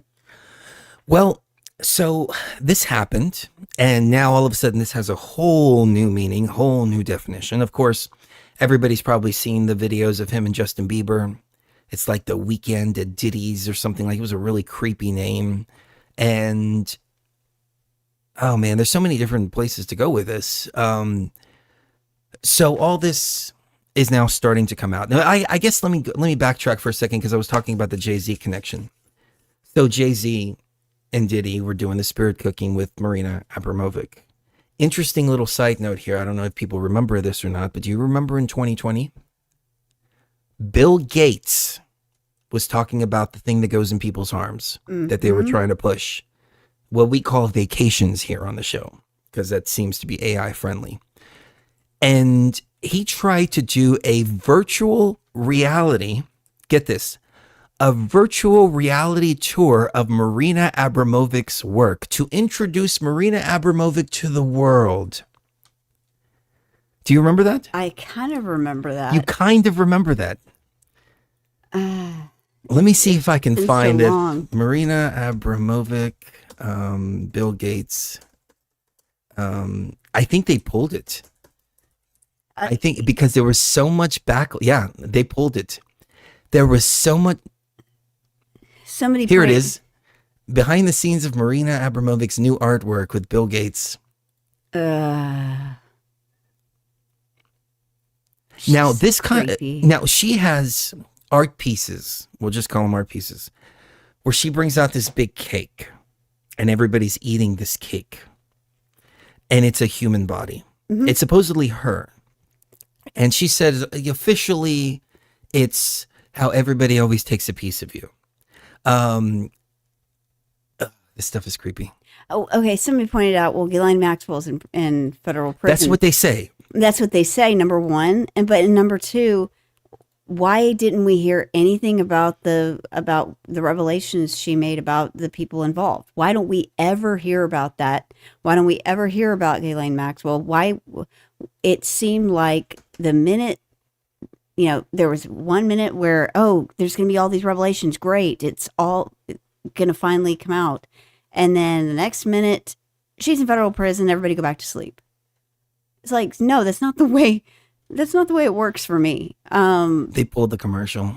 You need to actually follow through with all of this in the public, for the public to know what has been going on with their tax dollars, with their foster care systems, with everything. All the UN groups, that UNICEF and all that. We want to know what's going on with that. Speaking of UNICEF, did you know that in the book, Here's a nice little example of some of Marina Abramovic's work. in the book, what was the sequel to The Shining? Look at this. Isn't that just great? Looks delicious, doesn't it? Gross. I know. That's nasty. No. Doctor Sleep. So in the book, Doctor Sleep, not the TV version, which is also really good, but in the book, the shirt that the bad woman that is part of this Here's another one. group that I mean, please tell me what the hell this is. they literally harvest energy from children after, doing the pizza thing. And I mean, Dr. Sleep is literally what's going on, in my opinion. In the book, she's wearing a UNICEF shirt and saying, save all the children. It's like, oh my God, and they talk about how they have connections to the intelligence agencies and how they can get sedatives from intelligence agencies and stuff like that. And I'm sorry, but Stephen King, with The Shining and with the sequel to that book, that he gives us hints as to what's going on here. And if you follow those hints without losing it, without completely losing your mind and falling for rabbit trails and red herrings, it takes you down a very dark path. And it really does. But it is really important to see this through to a certain extent. It really is, because they do see, the plebs as lower than them, and they see themselves as higher, when in actuality, on an energetic level, they are the scum of the earth. They are the lowest of the low. They're a parasite on humanity, and they are leeching that energy from people in all sorts of different ways. But one of the main ways is that. And I really believe that it's all starting to come out now, but it's reaching a watershed moment where you're not going to be able to hold this in much longer. It doesn't matter, if you put both Ghislaine Maxwell and P. Diddy in behind bars and in rooms where nobody can hear them. It's a padded room. They're not talking to anybody. They're not allowed to talk to anybody. It doesn't matter, because you've got hundreds, if not thousands of people out there that have been negatively affected by this energy ring, as I'm calling it, that are, you get brave when you see others be brave. And we've seen a lot of brave people coming out lately that we didn't see in 2016. In 2016, it was all internet stuff. And, I'm anonymous, so I'm going to type. Now, it's like, no, I need to put my face to this and actually come out and tell my story, which will prompt another 100 people to tell their stories, which will prompt another 1,000 people to tell theirs. And pretty soon, all of this is going to start just collapsing in on itself, because it's a house of cards. It really is. Well, I mean, it's not just a house of cards, but it's something deep that's been going on for a long time. Mm-hmm. It's esoteric, dark rituals. Mm-hmm. Like, I got no problem with the light rituals. Mind control, it's dark rituals. It's all of that. Yeah. I mean, I remember back in 2012, 2013, we were talking about how supposedly there was a meeting with the hip hop executives. And they said, what we want to do is we want to fill up all the private prisons, because we're going to buy stock in the private prisons. So we're going to switch the messages up in the music to glamorize, especially murder, things that get people locked up for a long, long, long time. Little did we know that this goes into deep ritualistic stuff that they've all been connected to. They've all been connected to. Mm-hmm. And, somebody said, what's your thoughts on Jaguar Wright? I think we might get into she was Diddy's assistant for a long time. Yeah. There's two people Jaguar Wright, and there was another one who was a stripper. I don't remember her name, but there was also this Sydney Burgess character. Courtney Burgess. Courtney Burgess, thank you. Yeah. And yeah, I was going to get into that here in a little bit. But since you asked, the videos, the way that Courtney Burgess portrays himself. Now, I guess I should preface it by saying that he started naming names in a couple of the interviews that he did. And he was naming that some of the people on his tapes, he supposedly has some tapes of these Diddy parties. And the people on these tapes are Justin Bieber, Will Smith's son, Jaden Smith. There was another one that was not Usher. of age, Usher. Oh, and Justin Bieber. Yeah, and Yeah. J-Lo. And J-Lo, I remember her doing the Kamala Harris thing, and she couldn't remember what to say, and then she had to start reading it. Oh, that was somebody else, I think. That I think it wasn't was J-Lo. Ariana Grande. That was Ariana Grande. Yeah, but no, J-Lo also was reading stuff, and it was Yeah. it was Sad. it was very sad. It was very sad. But I think I have a picture of Jaguar Wright. Here she is right here from this interview here. She's the one down here at the bottom. I think she has some accurate information. And I think that Courtney Burgess might have some accurate information too, except his story changed a couple times. On one of the shows, he started naming names and he couldn't remember who's who, and he was having a hard time with details. And they released a book in Kim's words, and they went out on Amazon, and it made like $1 million, something like that. And then Amazon pulled it for copyright. Then once they pulled it for copyright, then they put the book back on there without the picture on there, without Kim's picture on there. And then Amazon pulled it again because Cassie's ex-husband, who Diddy has a couple kids, and one of the kids is actually the son of Cassie's ex-husband, and Diddy adopted him. And he was saying that in these videos, it's got him, the father of this kid, performing acts upon him that were very derogatory. We'll just put it like that. And so he filed a lawsuit and said that, hold on, this is all BS. And it was a defamation suit.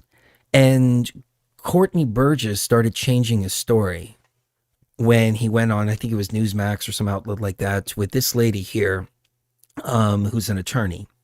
And he got called in front of the grand jury, and then he got recalled in front of the grand jury. And I remember him saying, and you got to read between the lines here, because they're not saying nearly as much as they were before. They're saying the grand jury was treating him like a criminal and this and that, et cetera, et cetera, et cetera. And he's saying that they didn't actually have the tapes. And there's one interview in particular that I was watching, and the guy was grilling him and was like, hey, wait a second, you say you got raided on this day? Well, I don't see any record of Courtney Burgess being raided at all. And he goes, well, it happened the day I did that one interview and this and that, et cetera, et cetera. And then he starts saying, you don't even know my real name. Courtney Burgess is just a stage name. You don't even know my real name.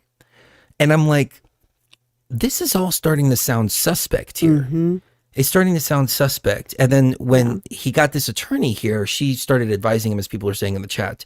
And she was advising him to it was Cardi B to stay reading off the phone with the Kamala. Oh, was it rally. Cardi B? Yeah, Okay. Cardi B. Yeah. So he was saying that she was telling him to be very quick with his answers.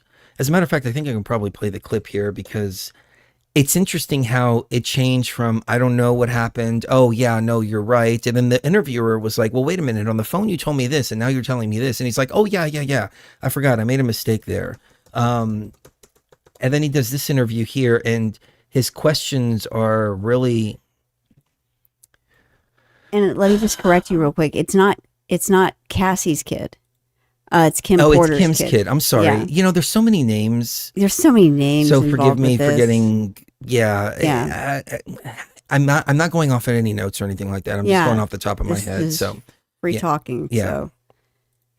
And those statements include descriptions of what the witness says he saw on those tapes. So I asked him about that, and he answered what he could, given the limitations imposed on him after testifying before the grand jury. Out of those 8 videos, 8 celebrities, 6 men and 2 women, how many of those 8 celebrities were close to being underage or potentially underage? 2 males. 2 males. And of those 8 celebrities, how many of them were intoxicated or under the influence of drugs? This is going to be all speculation. I just want to preface it by he wouldn't know if Appeared they to be. were. Right. Sure. Appeared to Let be. me rephrase right. it. Based on, yes. Understand. Out of the 8 celebrities who were recorded having intimate relations with Sean Combs, how many of them appeared to be either inebriated or intoxicated or under the influence of drugs? All of them. All of them. Out of those 8, how many appear to be potentially victimized? How many might have been victimizing? I think all, to be honest, all. Were victims They or victims. were perpetrating? Victims. They were, all 8 were victimized. Yeah, meaning victim. this was happening to them and they were inebriated. Right. Not knowing, I guess, how much proof it was in it, what they was doing. And of those 8, how many seemed to be potentially minors? 2 to 3, possibly 3. Thanks for watching. Go to joinnn.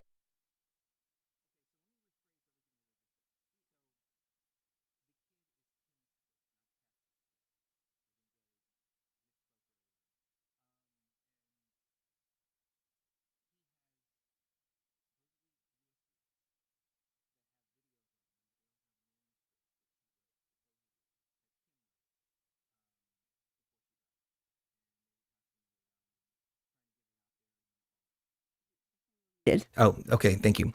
So, thank you for letting us know in the chat. So let me rephrase all of that. So this was Kim's kid, not Cassie's kid. I'm getting the two confused because, again, I'm not too much into this, but the fact that it's all connecting to the stuff that we covered in 2016, it's really interesting. So if I get the names confused, I apologize. Thank you for clearing it up on in the chat.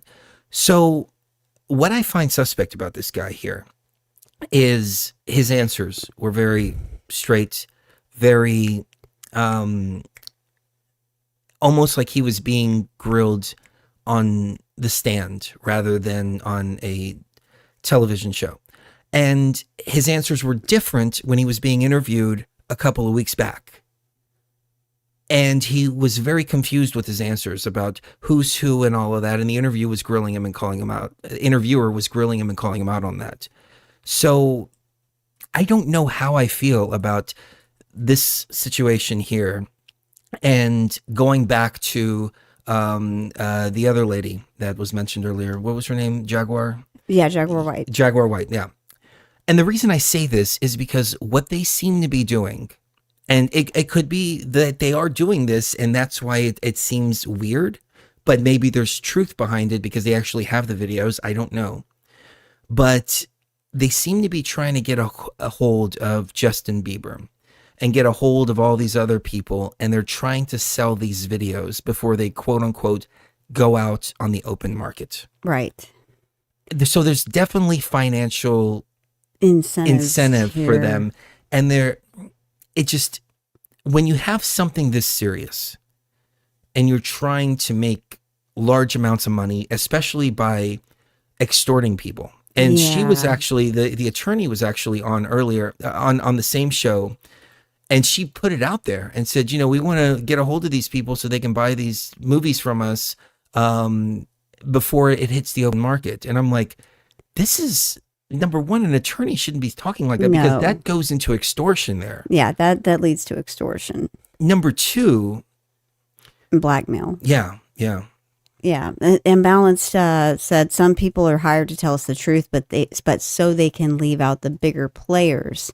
Jaguar's a bit sus, could be wrong. I think there are other players that are now coming into the picture as far as Diddy's trial that did the same thing with the Ghislaine Maxwell case, and now they're doing it with the Diddy case. Do you want to talk about that for a second? Because that to me is hugely suspect, and it does seem like people are being inserted into this to block. It's not to poison the well so much as it is to block people from seeing. It's the equivalent of those white signs that they used in 2020, in the 2020 election. It's to block people from seeing the inner workings of this and the big, big, big names at the very, very top that are even above P. Diddy. That I was going to get into that here in just a moment. Ordered all this. Yeah. I was going to get into that connection there because it's bigger than that. It's bigger. It goes into Ciroc. It goes into BlackRock. It goes into all of Warner, that. Everybody. Yeah. But take us away for a minute. No. To me, this is like somebody mentioned.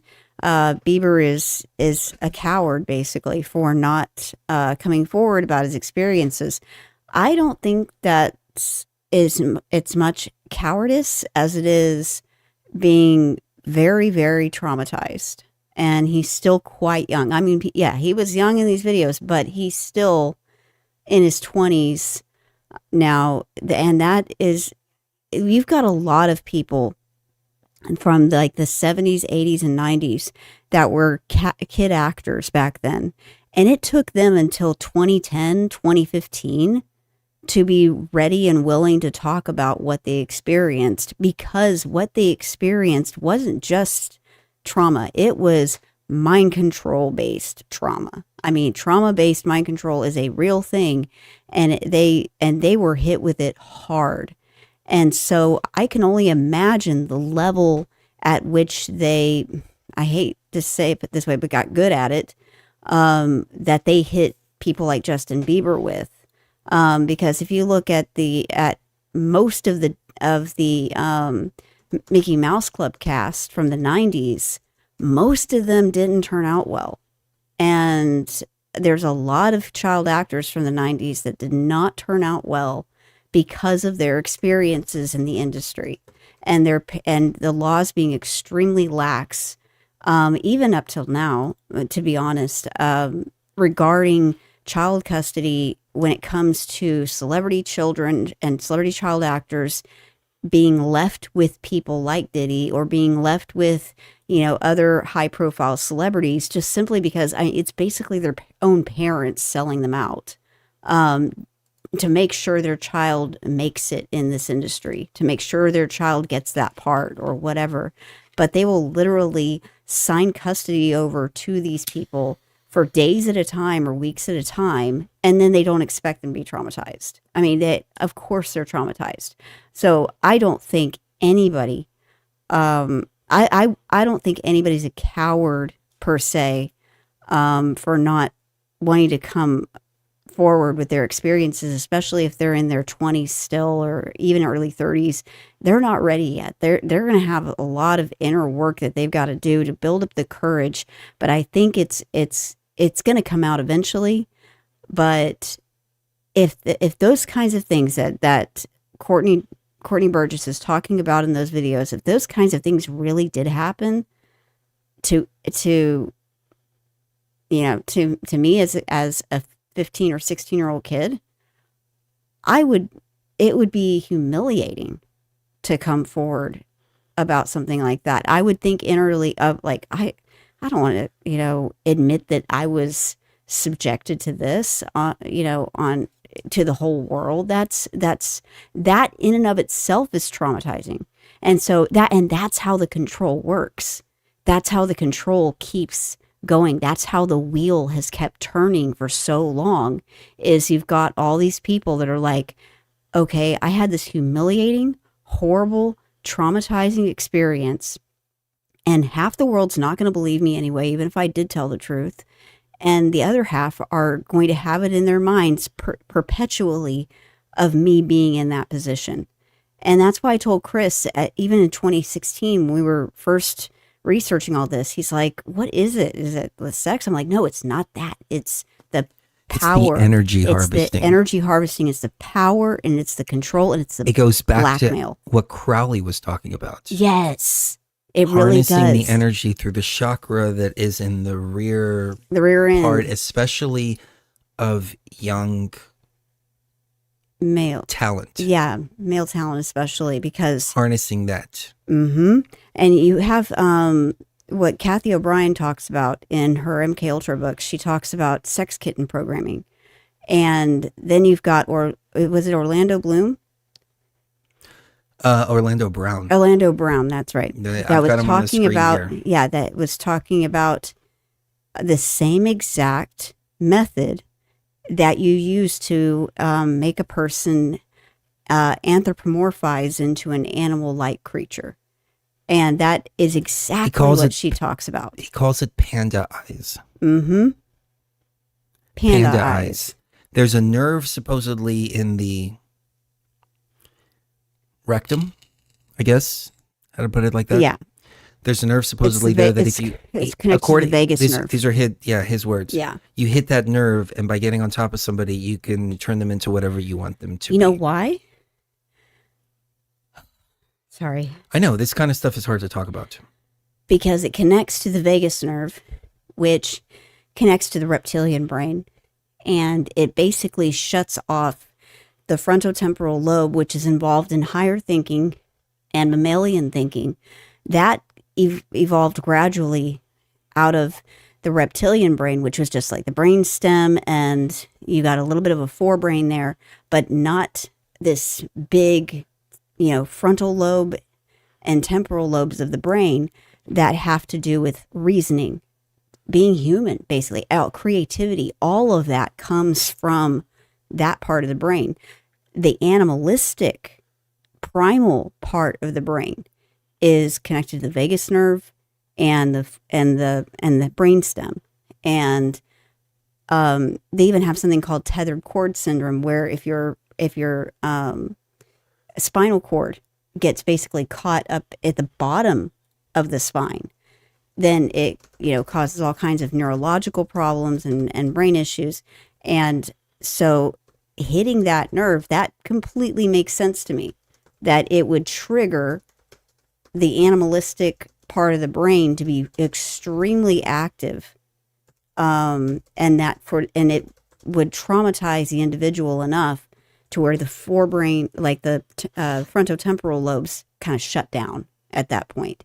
And that person is now way different than before. And then they program them to be whatever animal they want them to be.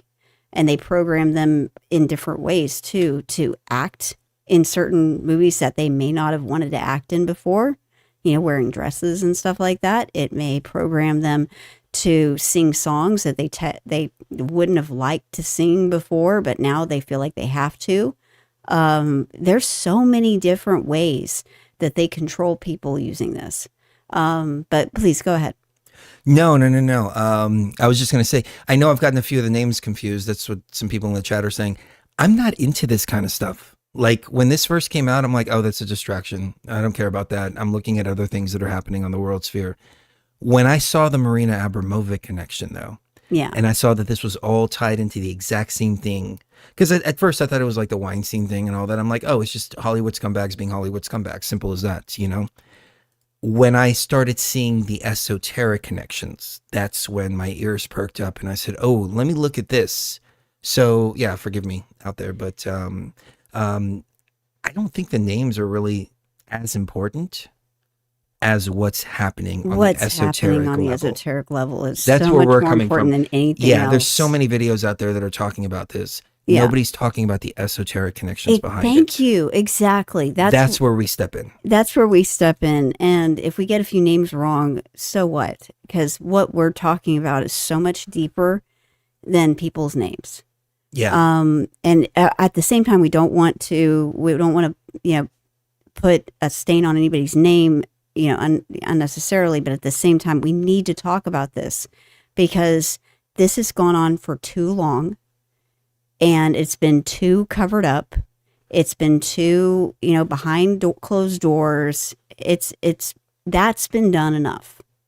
It's time for all this to come out, because if we let this continue, it's just going to continue in a different way. And as we saw with Boys Town versus the border situation, it's just going to switch to a new population. Well, that's the thing. It's been happening since the beginning of time. Mm-hmm. That's the whole point of all of this. It's the ritual of it. The rituals have been happening for a long, long, long time in many different circles. Mm-hmm. This isn't a Diddy thing. It's not an Epstein thing. This is an elite thing of the ruling class that has been performing these rituals since the beginning of time. Yep, time immemorial. I think it even went on in the French court back in the 1700s. It went on. The Marquis de Sade.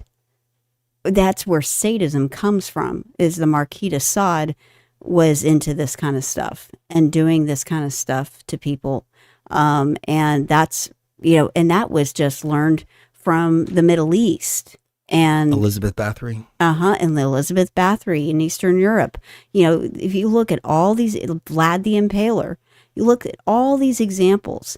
And it's not vampirism, it's energy vampirism. It's energy harvesting. Yeah. It's exactly what we were talking about in 2016. Mm-hmm. This is energy vampirism on a mass scale.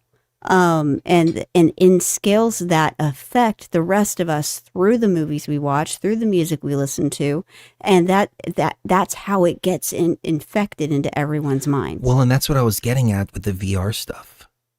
They wanted people to put a VR headset on and immerse themselves in this energy. Mm-hmm.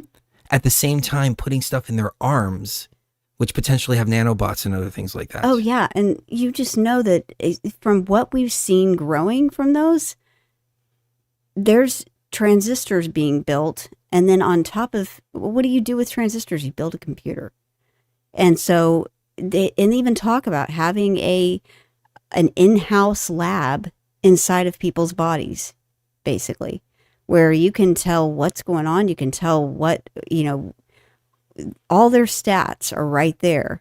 And from what I understand about certain elements, one of them, I'm trying to not use keywords here, but one of them you find in pencils. And then it ends in, oxide.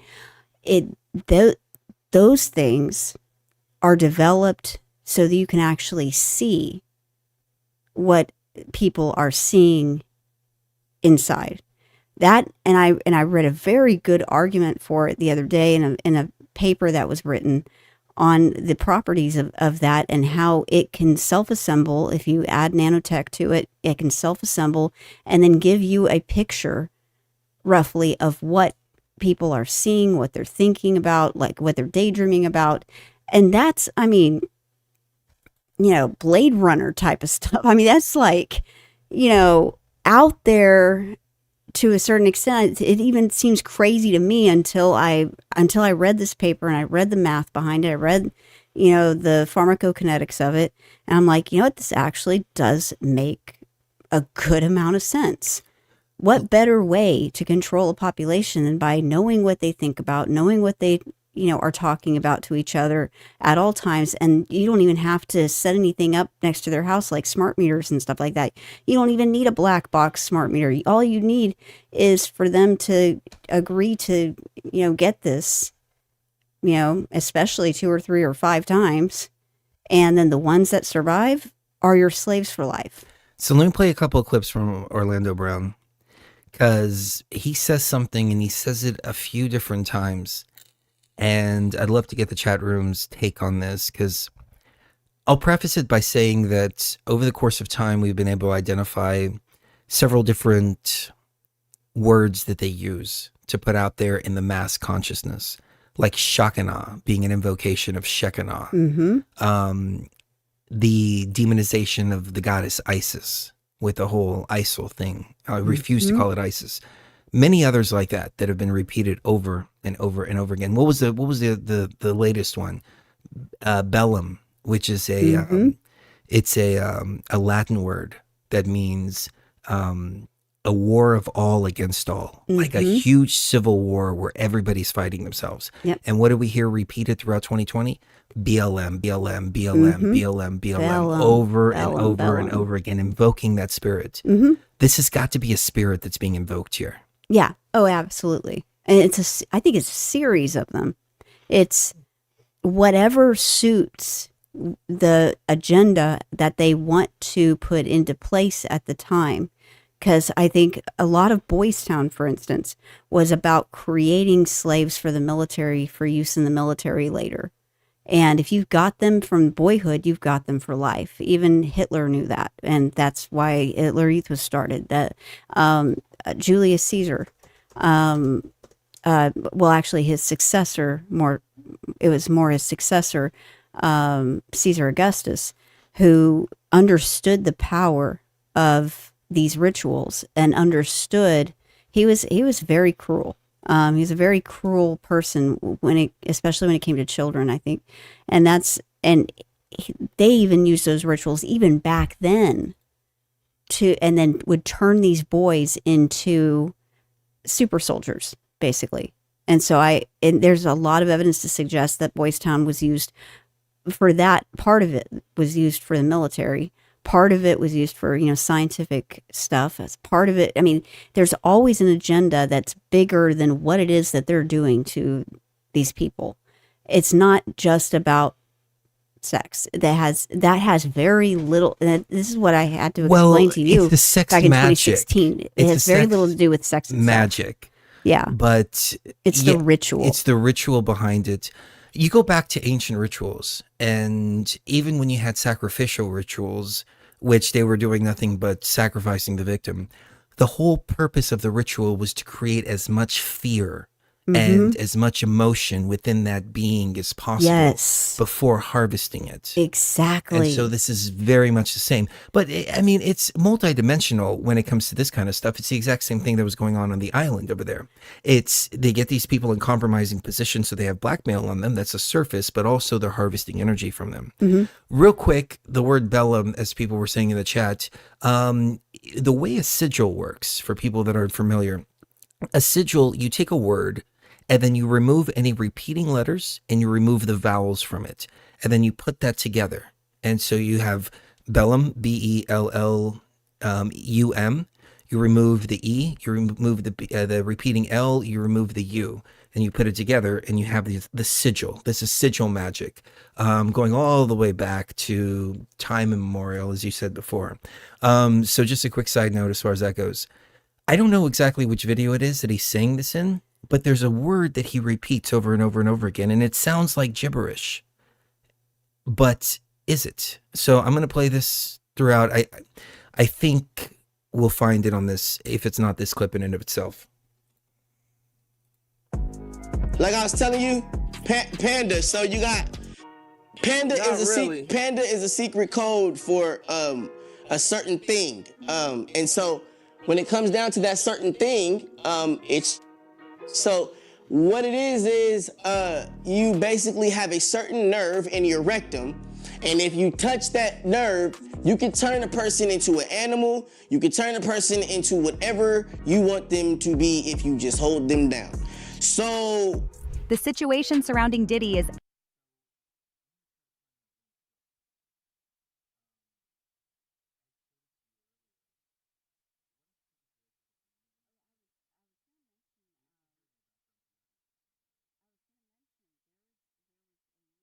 of Louis XIV, actually, who was involved in what are called the poisonings. They had a whole time period there in the 17th century where people at Versailles, and that's the main palace that Louis XIV built from the ground up. It was just a hunting lodge, and he built it this huge palace, right?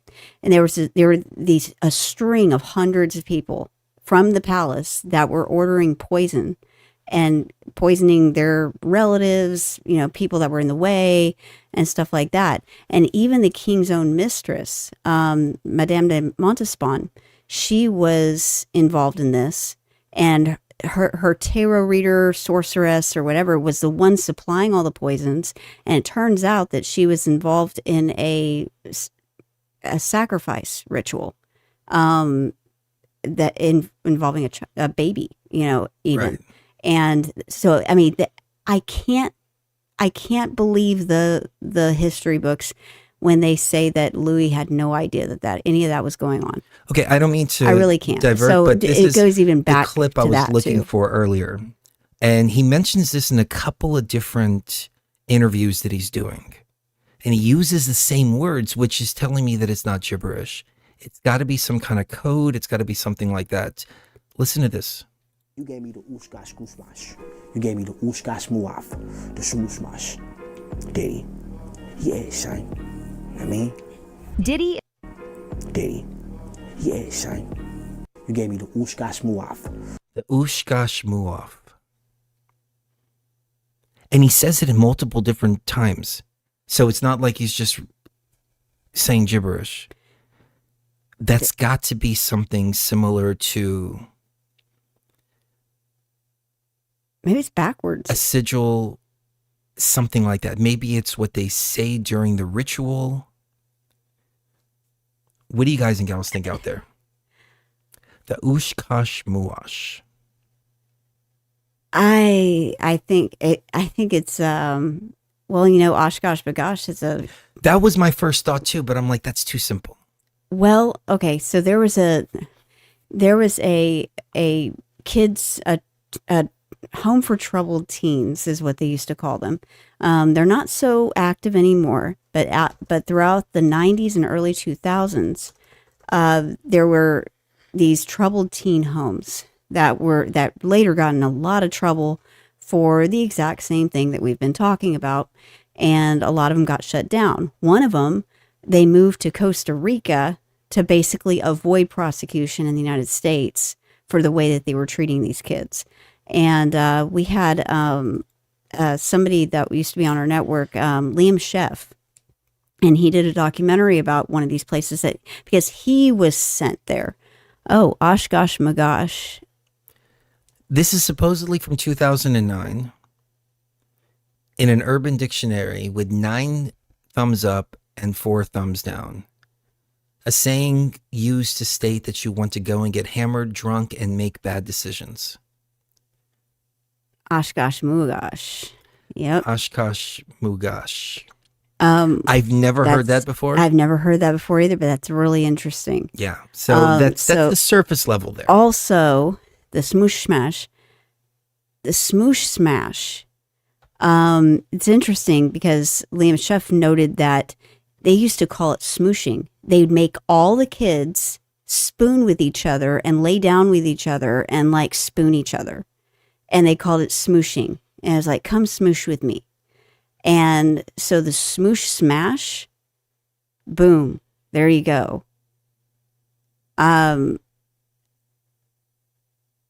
He would get people drunk and drugged on different stuff and then give them the smoosh smash. This actually says Oshkosh Magosh. Wasn't Oshkosh Bagosh? Oshkosh Bagosh was kids' clothing. That was kids. That was my first thought as well. Yeah, when I heard it, I'm like, that sounds like a reference to the kids' clothing. And the Children of God cult actually used to make their kids do that too. They call it smushing. And smooshing in this context sounds a hell of a lot like that. I've done a lot of research into these different cults and stuff. And yeah, that's, they would have like a house with 3 adults watching over 20 kids. And all these kids would be just living in this house with these 3 adults.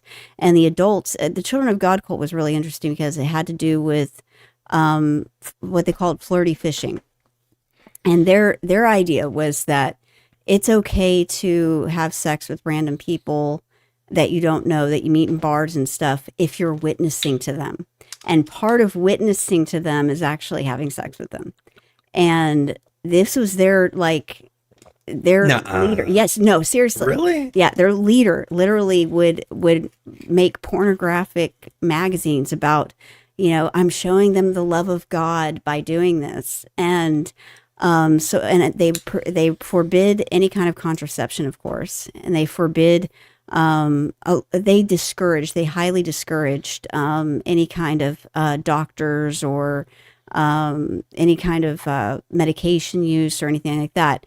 And there's this one story of a girl named Shuli, I think her name was Shuli, and she was from Costa Rica, because they had thousands of members all over the world at one point, and that were all part of this. And it was the first cult that actually used camcorders on a daily basis, and they would send these tapes to the cult leader, Berg. His name is Moses Berg. He called himself Moses Berg, but it wasn't his real name, but Moses Berg. They would send him these tapes, right? And he'd masturbate to them and get off on it. And so there's this poor girl named Shuli from Costa Rica, and she had lupus, and she was like 15 years old. She had lupus. And instead of advising her to get medication that would help her stay alive, the church literally told her and her foster parents, it wasn't even her real parents, her foster parents from the cult, no, that's sinful to take this medication. So she ended up dying. It gets worse. So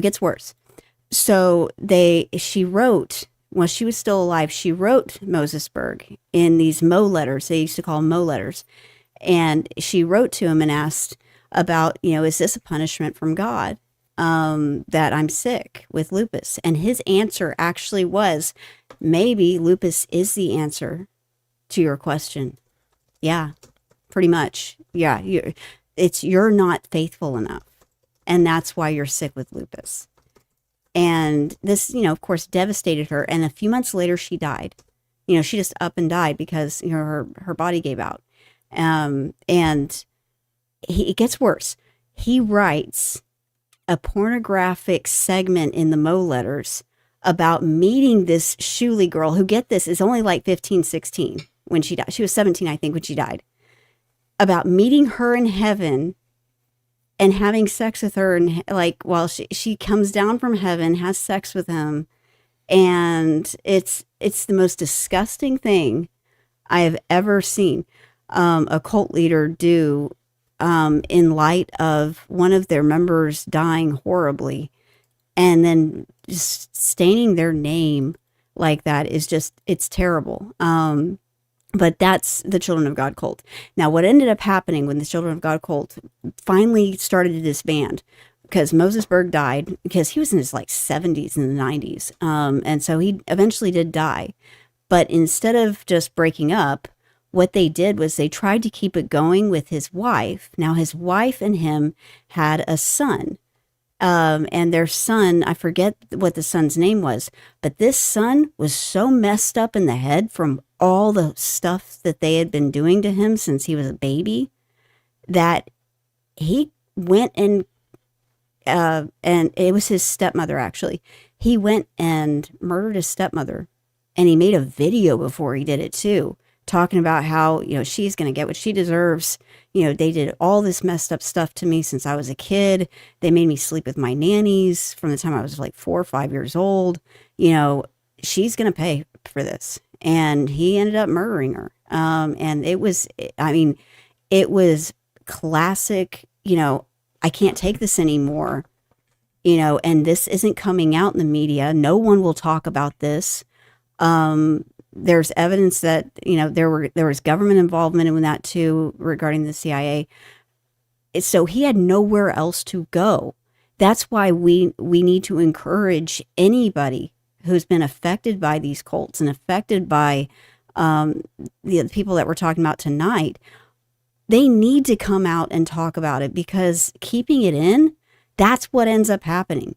You do end up losing your mind and needing revenge on some level, and needing justice to be done on some level. And I prefer that justice to be in the courtroom, where and not in closed courtrooms either. And that's why it bothers me so much that so many of these cases are done behind closed doors. I mean, the courtroom is behind closed doors. We have no idea what really happened.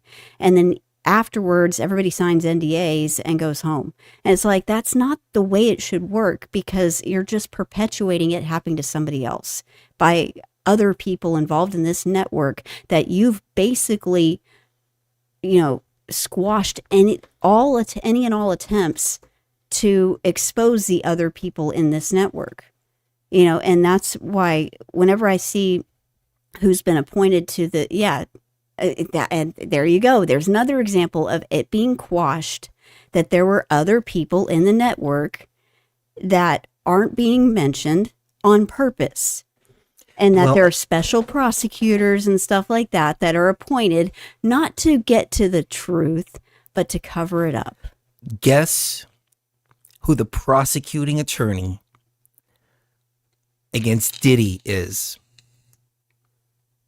You already know, so I'm going to let you say it. But I'm leaving it suspenseful a little bit for the audience out there. You may have heard it, you may have not. You may have not made this connection, you may have, but as soon as I heard the name, I was like, oh, that's his daughter. Comey. Yep. Comey's Comey. daughter. James Comey's daughter. Was put on the prosecuting team against Diddy. I'm speechless. I can't believe I'm this. speechless. I can't believe this. This adds more credence to the theory that when the FBI went into Diddy's house, a lot of them were actually getting rid of evidence. I've heard that theory. That makes it more logical that that's what happened there, because it looks to me like they're putting people in place, just like they did with the Mark Dutroux case. They're putting special prosecutors in place, not to help the victims at all. It is not to help the victims at all. It is to help the mega rich Maureen Comey that are behind Maureen Comey, that are behind all of this, to keep their names out of it and to keep it solely focused on that one person. Right. The monster of Belgium, Mark Dutroux. Let's not talk about the real monster of Belgium, that other guy.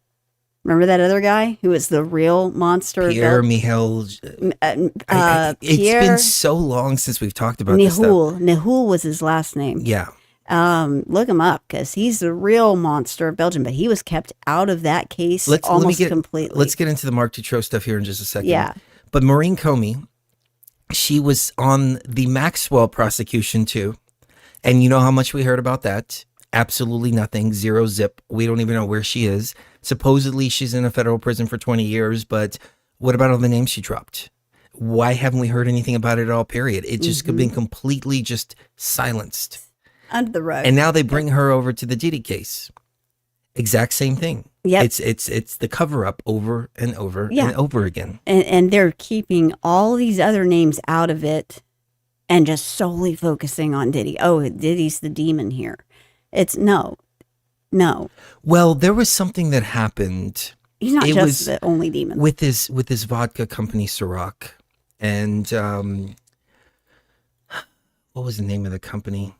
I should pull my notes up, because I had a bunch of notes. And but anyways, it was with the vodka company, the parent company, Diageo or something like that, DAEGEO.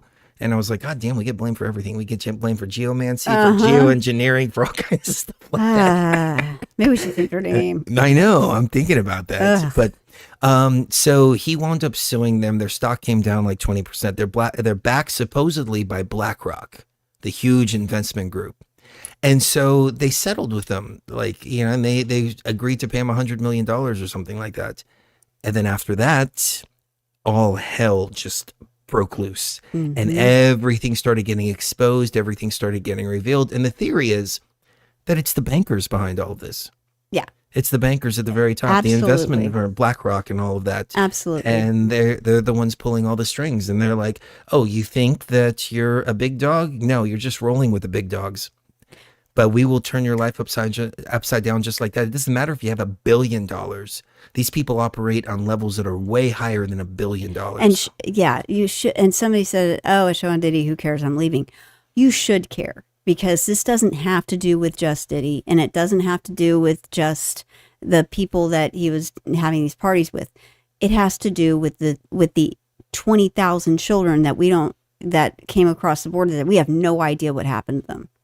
It has to do with. I think I have a good idea of what happened to him. I think we do too. let me lay this out here. So in that film that we did way back then, we talked about a guy named Mark Dutroux. And this is where everything started to tie itself together. And again, forgive me, I'm going off of memory. So, and I haven't talked about this. And the reason I don't talk about this kind of stuff is because it makes me sick to my stomach. It makes me physically sick, and then I feel energetically dirty afterwards and all that. But at some point, you do have to talk about it, but you can't really delve too much into it. Otherwise, your whole energy gets all jacked up. And I'm speaking from experience. Me too. So Mark Dutroux was a serial killer. And he was in Belgium. And at the time, the Belgian prime minister was being called out in parliament for going to a club called the Stanley Club. The Stanley Club. Stanley Club. That's right. The Stanley Club was a club that Mark Dutroux and his associates would go to, along with the Belgian prime minister. And it was run by a former IBM executive who then turned into a cult leader over there. Mm-hmm. And the Stanley Club was raided, and they found not just pornographic. Yeah, I like that. Okay. There you go. Pornographic videos involving people who shouldn't be watching that kind of stuff, much less being in them, smaller people, but it was torture stuff. Yeah. It was bad. pictures of children in concentration camps. Yeah. It was bodies. It was nasty. Stuff you used to find on Gorish, except for 1,000 times worse. Yeah. And the way that they came across this is there was a photographer that went into a hospital to go into the morgue and start taking pictures, and they caught him desecrating a body, and they went over and they caught him back over the Stanley Club. They raided the Stanley Club, and then a waitress was doing an interview, and she was like, they came and they took all of this, and then all those videos just appeared right back over at the head of the Stanley Club, almost like there was a connection there. Mm-hmm. So anyway, so that's a little bit of a side issue, but this guy was going around and he was abducting the little ones. Mm-hmm. And he was going around and he was photographing them and putting together like a catalog and going and taking it to his clients and saying, which one would you like? Yeah. And then he was going after them out later. Mm-hmm. There was a case about stolen high-end luxury cars, and he winds up getting arrested for stealing high-end luxury cars. Now, these were the cars that were taking photos, but this didn't come out until later. They raided his house. There were girls that were trapped behind the wall. They found a speculum. They found lubricant. They found all kinds of stuff to show that there would be girls there, and the girls were screaming through the walls. And the police said that they didn't hear anything at all, period. Sorry. They left these girls to die inside of the walls while he went to jail for 3 months. They took all of these tapes. When he got out, all of the tapes were returned. And they said that the tapes had nothing on them that was of consequence. Gave him back. Later in Parliament found out that those tapes actually had high-level officials, government officials. It tied into, again, Clinton, Obama. It tied into all these people. Oh, yeah. And he was caught in the act of trying to grab one. Mm-hmm. And so because of that, he was arrested, and he was like, life in prison and all that. And he kept saying, look, I don't get off on this kind of stuff. This is a business for me. He's like, I got a lot of other people I can talk about. And he's like, this is a network. This is a network that goes on. And he's like, this network is so big, it spans from Belgium to the Netherlands to the United States to Washington, D.C. This is a global network. He's like, let me talk about the network. And nobody would listen to him. Nobody would listen to him. Yeah. Just like Ghislaine Maxwell. Just like that poor guy 4 Ghislaine years Maxwell's ago. in jail. Supposedly, we don't hear anything about her list at all. Remember the D.C. Madam? Uh-huh. The DC Madam went on Alex Jones and said, I will not kill myself. I will not kill myself. She was found hanging in a closet or something like that just a few days after that. And I think it's coincidental that all this is happening at the same time that they're trying to take Alex Jones's InfoWars away. That's an interesting coincidence, but I think it all goes together. It all goes together. It all goes together. But hold on, before I get too far off point. So they arrested this guy, said that he was a lone nut, said that he was just this crazy psychopathic guy, which he was, but and didn't mention anything about the network, didn't mention anything about his accomplices, didn't mention anything about anything. One of the guys that he was with, that guy we were referring to earlier, he was arrested and he was let off on like some cannabis charges or something like that. And the whole thing was just kind of swept under the rug. Mm-hmm. But then later in Parliament, it all started to come out. Yep. But this is such a deep cult. It's such a deep thing that even Parliament calling it out in the Belgian Parliament, nothing came of it. Yep. Nothing came of it. And nothing came of the Ghislaine Maxwell stuff. And nothing came of the Ghislaine, unless it did under the surface. And that's what we're seeing all unraveling now. But I don't think that's the case. I think what's happening is you have people like this Maureen Comey who are sent in there to cover things up and obfuscate things. That's exactly what happens. And so one tentacle comes up. They're like, oh, I guess that tentacle's exposed. We're going to cut this tentacle off. Because Diddy, when he first got arrested, what did he say? Oh, please put me on the stand. I got dirt on everybody. I want to talk. I want to testify. I want to do this. I want to do that, et cetera, et cetera, et cetera. And they shut him up and shut him up and shut him up. Not saying that he's a good guy or anything like that. I'm just saying that he's got a lot of names. Yeah. And all those names are being covered up. Right. Because they're much more powerful than he is. And they're much more powerful than, on a political level than most people are because of how much money they have. And I would not, I wouldn't say that they're more powerful than us on a spiritual level at all, though. And I think the consciousness of humanity is ready to go up against them because we've had decades of learning about the horrible things that they've been doing. The Bohemian Grove, the 27 Club, they've taken our bright and shining stars, for lack of a better term, and snuffed them out over and over and over and over again. Or they've done this smoosh smash whatever treatment to them and turned them into robotic puppets that they use to put out crappy music that they didn't think of and that they don't even want to sing, but because they're involved in contracts, they have to. Well, it's all tied in together. Like Prince, Michael Jackson, all of them were bucking the system. All of them were not participating in the system. Exactly. And so what happened to Michael Jackson, we all know there was a huge character assassination. And then you had Prince. Prince was fighting with his record company about the rights to his music. And so I was watching an interview with him and he was saying that the first one, most artists will take an advance from their record companies to record their albums. He said, but I set up my own studio. And so I figured that, the arrangement will be different because I'm not taking any of their money now to record the album. This is a product that I produced in my studio. And he was trying to negotiate with them about, hey, I want a little different arrangement here because I recorded this music now. Now it's a completely different thing. And so he appears with the word slave written on him. And then that's when he changed his name to a symbol because he was saying that they own his name, they own his music, they own everything like that. And then he was mysteriously found dead of an overdose. And people were like, hey, Prince was like the most straight-laced person in the world. How the hell did he overdose on stuff? Yeah, exactly. Yeah, in the exact same way Michael Jackson was found dead. And the weird thing about Prince is, check this out.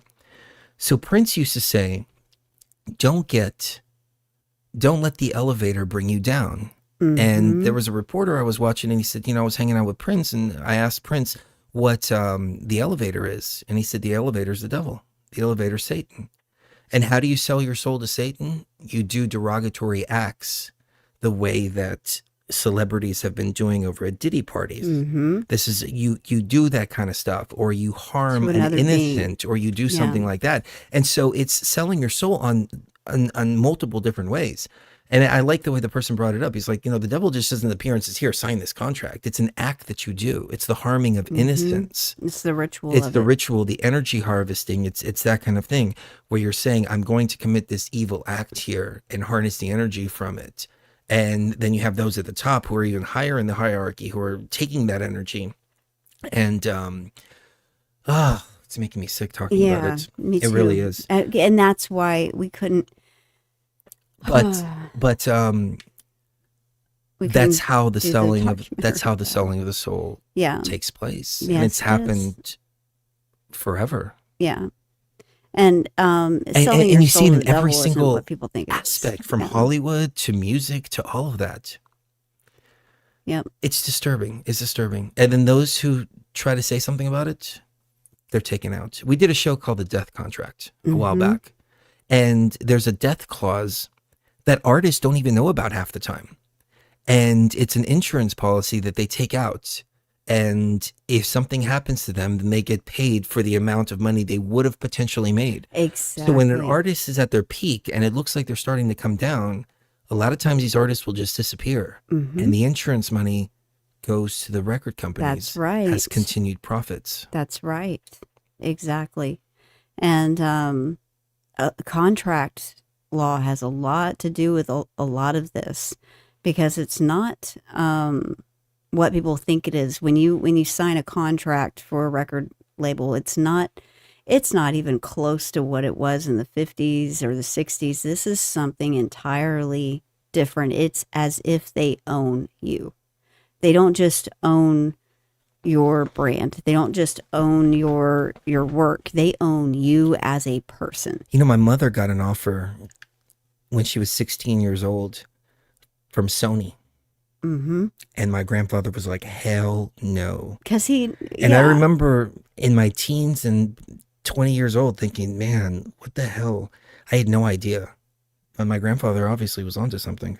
Oh yeah. No, I think he knew just instinctively that they destroy people through contracts. They don't build people up. They don't build up The a only star. thing my They mother told tear me them about down. that is she said, your grandfather said that they turn women into whores. And that's it. She just left it at that.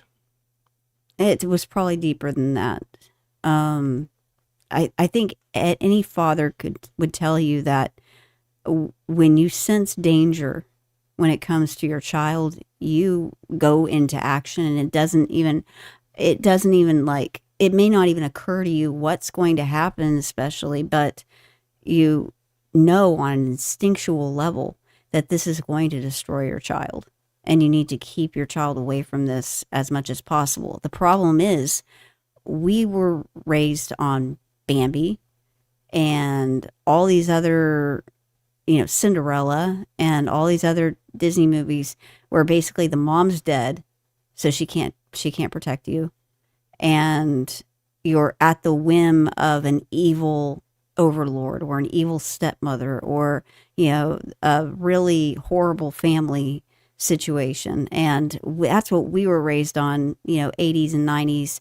And then you get into the 2000s and 2010s when it turns into wokeism. But we were even raised on a form of mind control put out by Disney that basically said, the mother always dies and she can't protect you, but we can protect you, but you have to do what we say when we say it. We say jump, you say how high. And that's what it is from the moment you sign a contract with a record label, from I would say 1999 onward. I mean, that's basically what it means. You're basically a slave. And that's why, we stay away from contracts. We are independent of anyone else, because it's almost instinctually, you just know. I You don't like talking about this topic either. I really don't. It makes me sick. It makes me sick too. But I feel like it's almost a part of the awakening process where you kind of have to barrel through this, because if you don't understand this, then you can't fight it, and you have no idea what's really going on underneath the surface, and then you start enjoying the movies or the music or the this or the that about this person, and then when you find out later how much of a monster they really are, you won't be able to believe it, because so much of your reality and so much of the music that you sing to yourself when you're at work and you're bored, all of that, if that came from a monster, it's going to have a residual effect on you yourself. I truly believe that. We're all conscious beings having a human experience, and your human experience is interacting with mine. And I knew from the time I heard your music back in like 2006, 2007, that I loved you and I was in love with you. Aww. That, but if you had been, one of these people, that would place me in a precarious situation on an emotional and cognitive and psychological level, where there's a lot of people out there that just cannot believe that these kinds of, superstars would be involved in this. No, that's terrible that you would, how dare you for thinking that they're bad. The first big one, excuse me, the first big one was Bill Cosby. Because you're like, not Bill Cosby. Not Bill Cosby, no. come on. Father of the Year. But then it makes sense. Yeah, but it makes sense. It makes sense, just like it makes sense that Laura Silsby, a convicted trafficker, is the head of the Amber Alert system. Mm-hmm. Of course. Yep. On that note, let's take a quick break, and we might wrap it up on the other side or get into some more. I mean, there's so many layers here, but I got to take a break because it's making me a little bit sick to my stomach. Yeah, I need it. This is a song my mom and I did way back, but it doesn't show her talent nearly as much as what she actually had. But I wish I would have recorded her more when she was around. Yeah, me too. Anyways, we'll be right back. All right.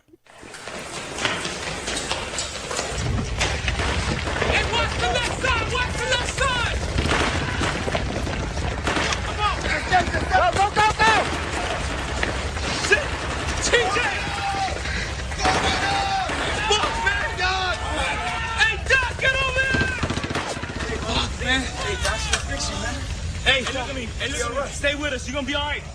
Look at me. Hey, Doc, you're gonna be all right. Don't worry about it. Doc's gonna take care of you, all right? You're gonna be good.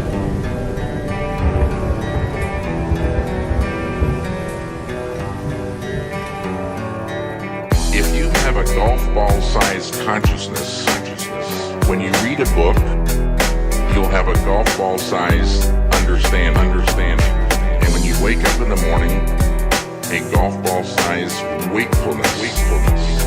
But if you could expand that consciousness, then you read the book, more understanding. And when you wake up, more wakefulness. It's consciousness. As I walk through the valley of the shadow of death, I take one look back and I hold my breath. I know this is the time when it really doesn't matter. No more pain, no more struggle as I climb Jacob's ladder. Will the universe greet me?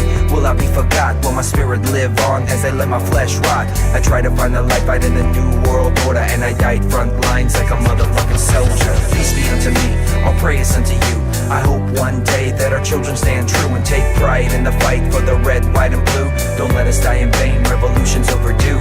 We do it for the youth, they do it for the power. We fight for our republic, so we'll never run and cower. As long as we're united, we're never overpowered. All that really matters how we live our final hour.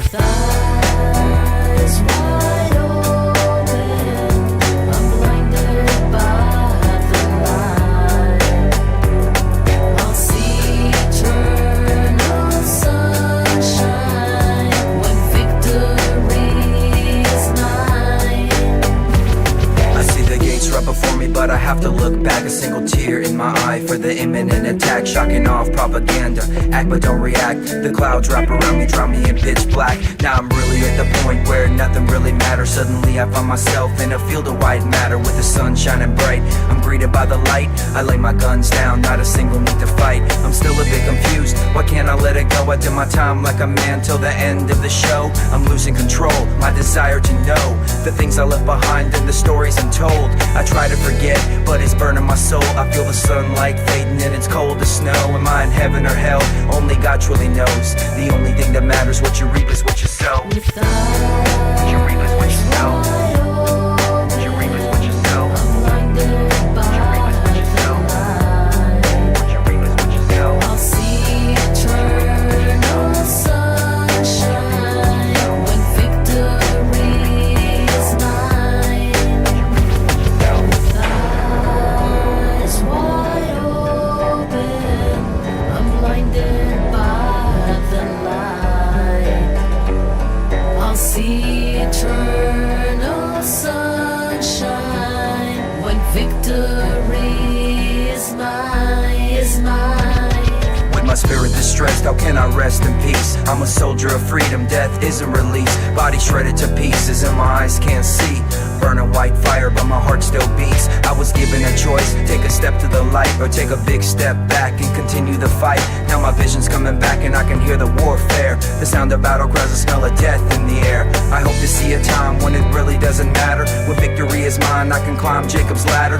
Ignorance is bliss, lies are really sadder. A million tons of truth, my bones will never shatter.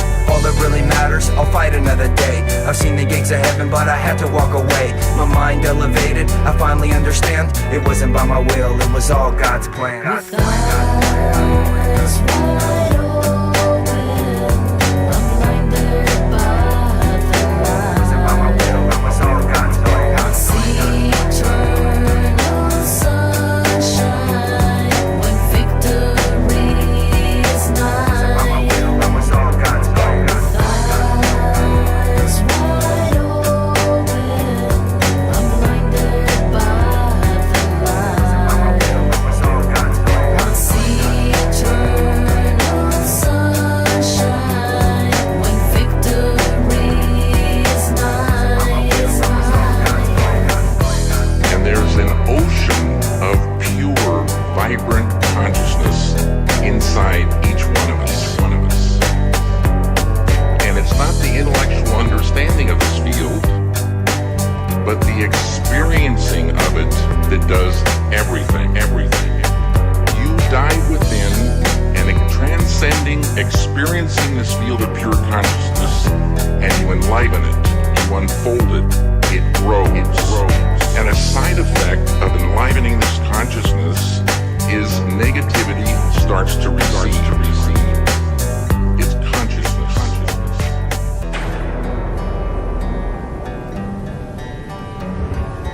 It's consciousness.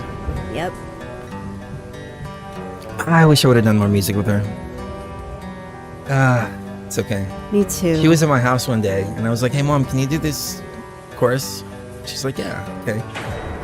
But you did a couple songs. We did several songs together. We actually did a remake of Jay-Z's Run This Town, which is really hard to find. Our first song we did together. You can find it on YouTube, but it keeps on getting copyright striked. Yeah. Even though it's a parody. And we played the whole video in reverse. And you did Rihanna's part. Yeah. And I don't think that they were too happy with it. Like, apparently we caught their attention because it keeps getting copyright striked, and it's not an automatic thing. It's not like it's running through the content ID system. I think they've heard it. I think they've heard it too, and that they're not very happy about it. Mm-hmm. I think that's probably more what it is. But in the third verse, I take a jab at Kanye West because he was kind of douchey back then. Yeah. And there was a South Park episode and they were calling him a gay fish. And there's a whole South Park episode about gay fish, you know? Yep. And like, you like fish sticks? You like fish sticks in your mouth? Oh, that's because you're a gay fish. You're a gay so fish. I make a reference to that. I also make a reference that I wish I had made, but it was Versace clothes. It's all because I thought that would be done. I thought it would be done at that point. because Versace came out and he said, "I make my clothes so expensive so black people can't afford them." He said this back then in 2009, 2008, something like that. And I was like, oh, that's it. That whole brand is done. Apparently not. But yeah, if you happen to come across that song, it's a cool song that Sheree and I did together. Yeah. And it has some references that are interesting. But anyways, speaking of Kanye West, I had to issue an apology because he actually started coming out and speaking about different things. Back in 2016, 2015, when did the song come out? 8 years ago. Yeah. 8 years ago. He dropped a song called Famous. This is weird, yeah. And I wish I could play the song for you, but it's going to get copyrighted strike. So I'm just going to play the the video as we speak. So we're doing commentary on the video, so they can't argue about that. But the video has nothing to do with the song. This video here is a 10-minute video. And the song is only about 2.5 minutes. And what's funny is when this came out, we first covered it, I'd never listened to the end. But the end, there's more music. Oh, and really? so I was trying to connect all the dots here. But this video here looks like it's shot on an 8mm camera. Which is weird. And people were asking themselves, what is this? What is this? The video speaks for itself on even if they are George W. Bush, which you have to keep was in mind. that Bush or the No, that was Bush. E guy? That was Bush. Okay. This came out of nowhere, and this was when Kanye supposedly was freaking out and had to be taken to that hospital that all the celebrities are taken to, and reprogrammed. Yep. Because he got out and he started saying Trump 2024 or Trump 2020 or something like that. But where's that part of it where it shows? Here it is.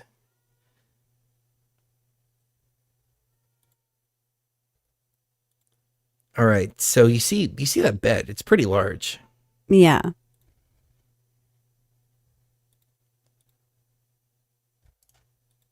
I'm going to show you a couple different pictures here.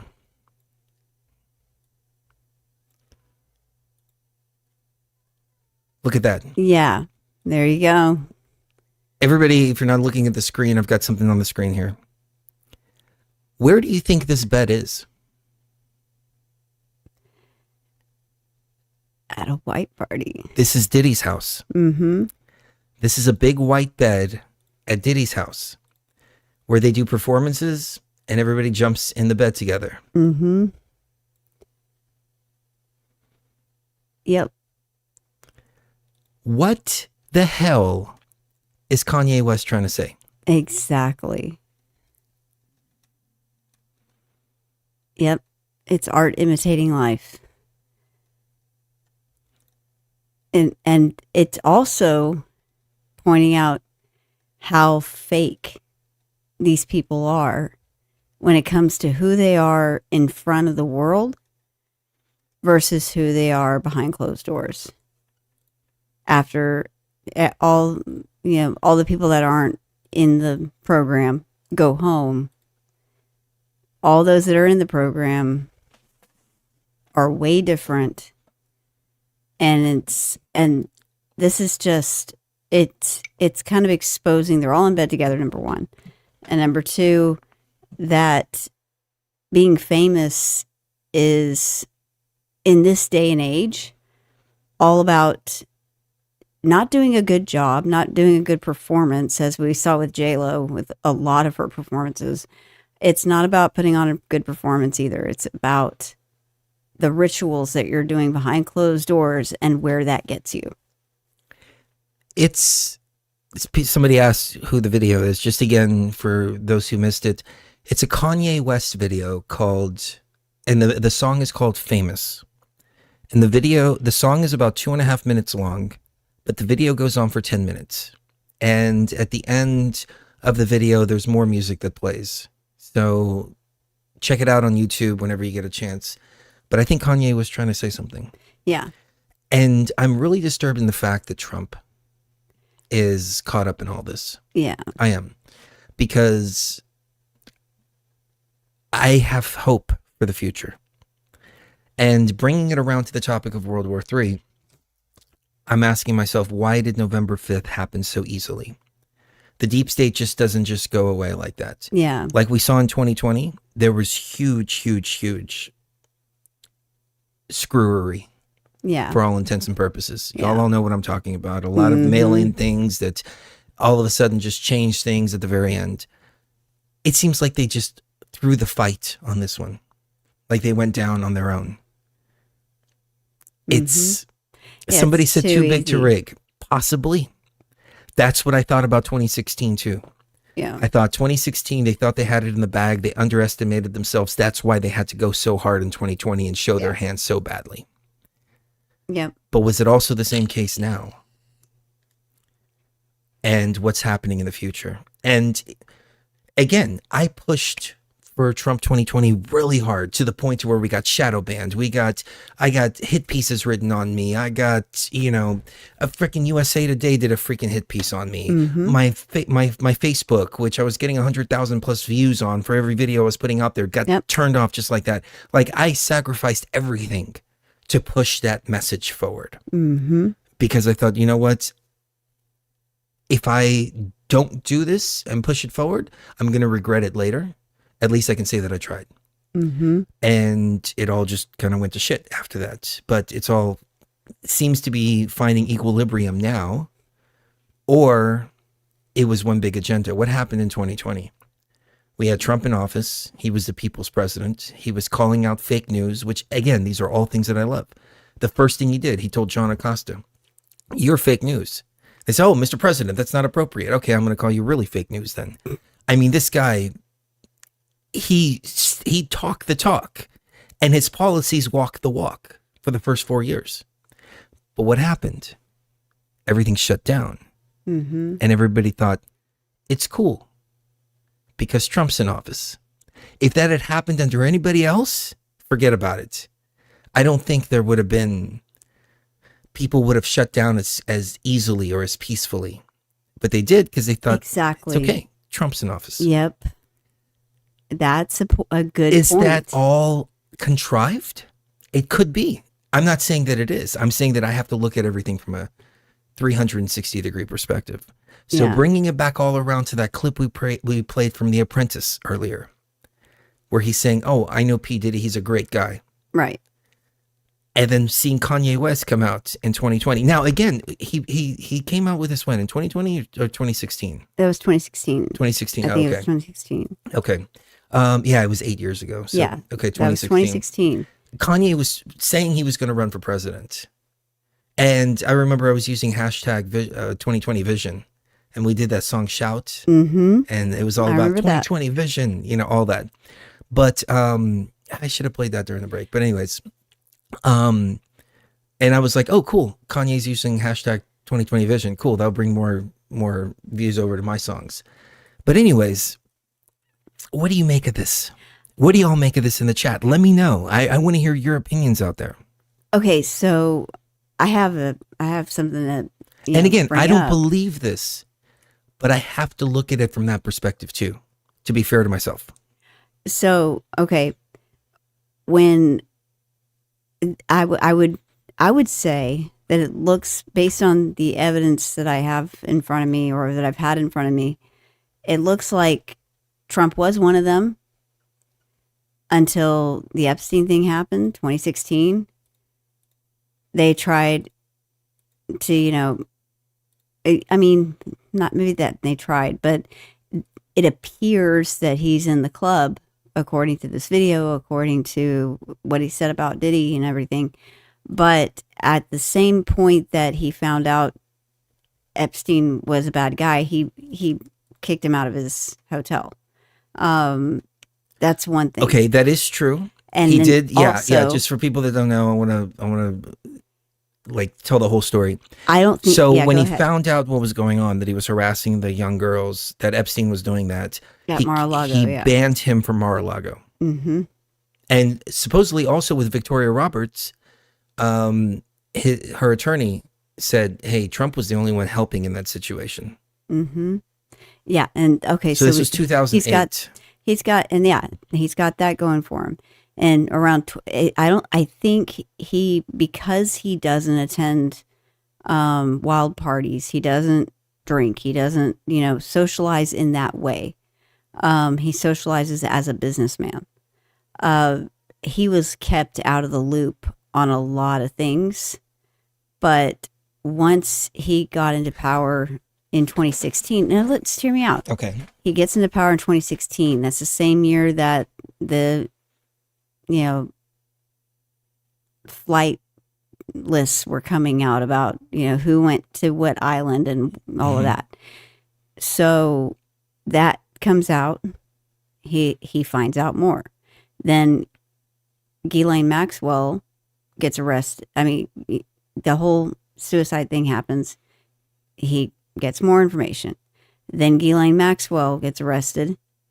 At that point, he starts getting all the information about what's really been going on here with the names that I've been promoting and people I've been giving money to. What have they been doing with this money? And why are they doing this? And he finds out, as president, he finds out about underground tunnels. He finds out about, the decades-long harvesting ring that's been going on. He finds out about all this. And this is why in 2020, we have P. Diddy saying, it's not 2016 no more. We're going to get back in power. Because at that point, Trump was 100% against them. And he's like, this is the scum at the bottom of the freaking swamp. I forgot to mention this with that Odie guy. He was saying when he was doing that interview, he was saying, they're going in there and they're going to try to kill Trump. That's why I needed to get people's attention here. Because he let Clinton and all them slide with the pass and they're conspiring against him right now. Yep. I mean, that just goes to show. Yeah, he identified the scum that's plugging up the hole that we're trying to create for the draining the swamp. There's a couple things that don't add up for me. That's the scum covering it up. When it comes to Trump being part of the agenda.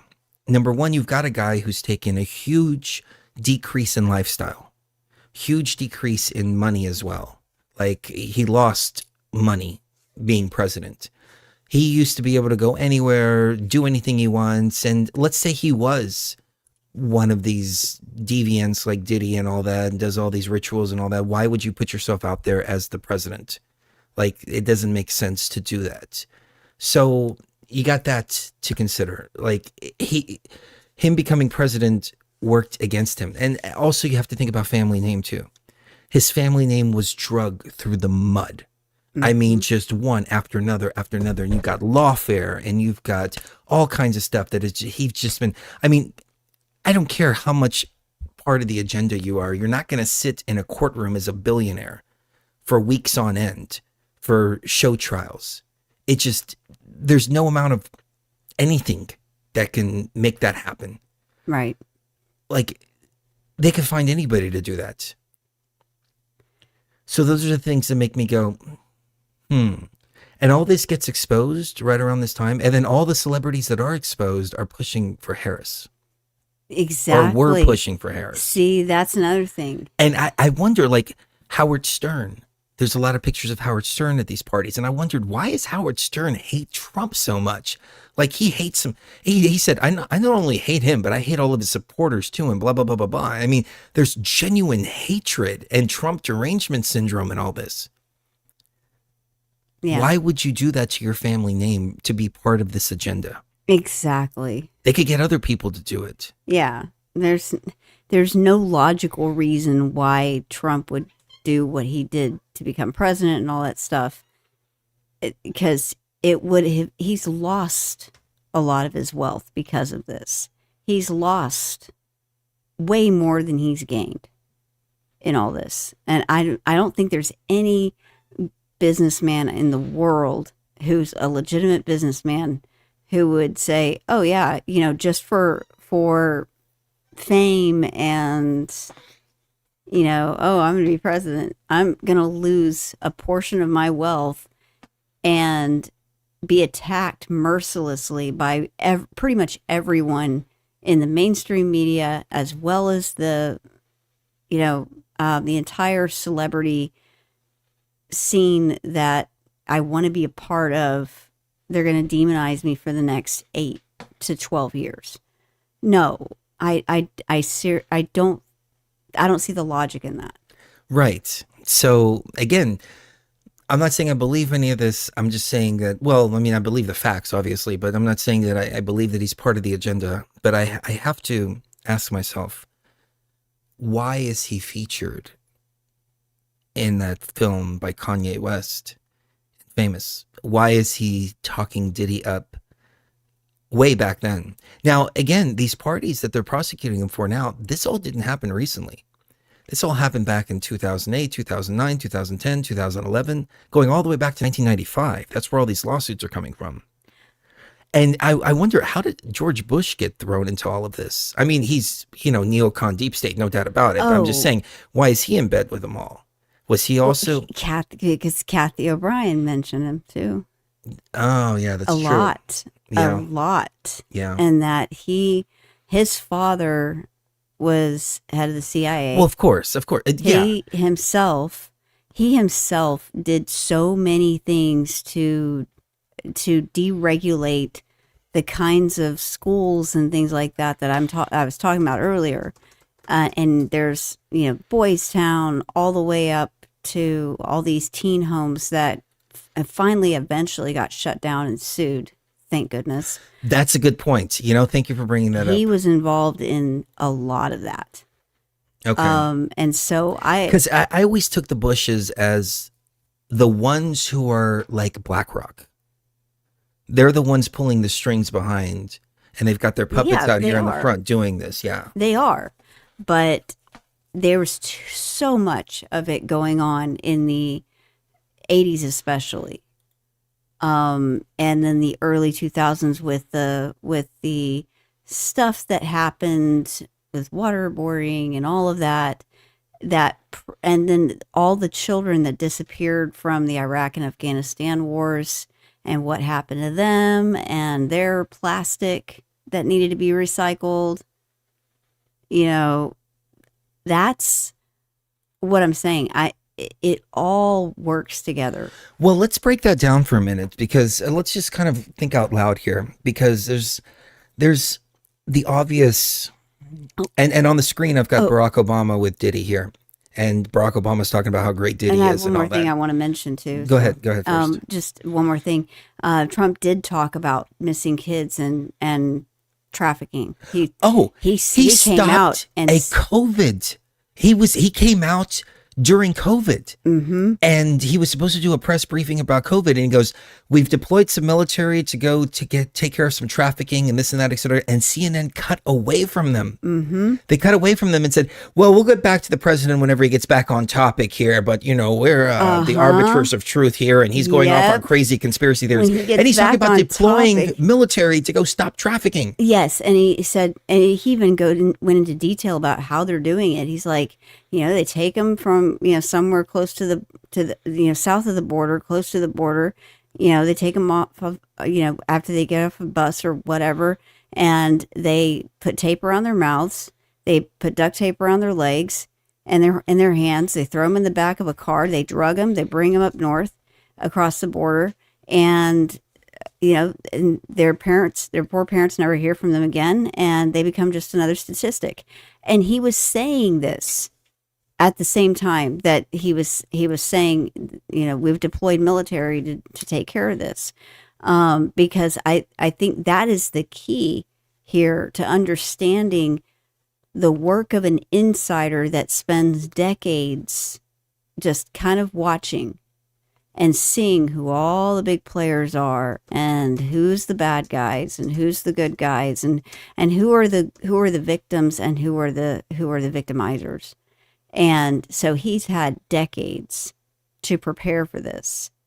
And he tried it in 2016 and it failed because he had so many people against him.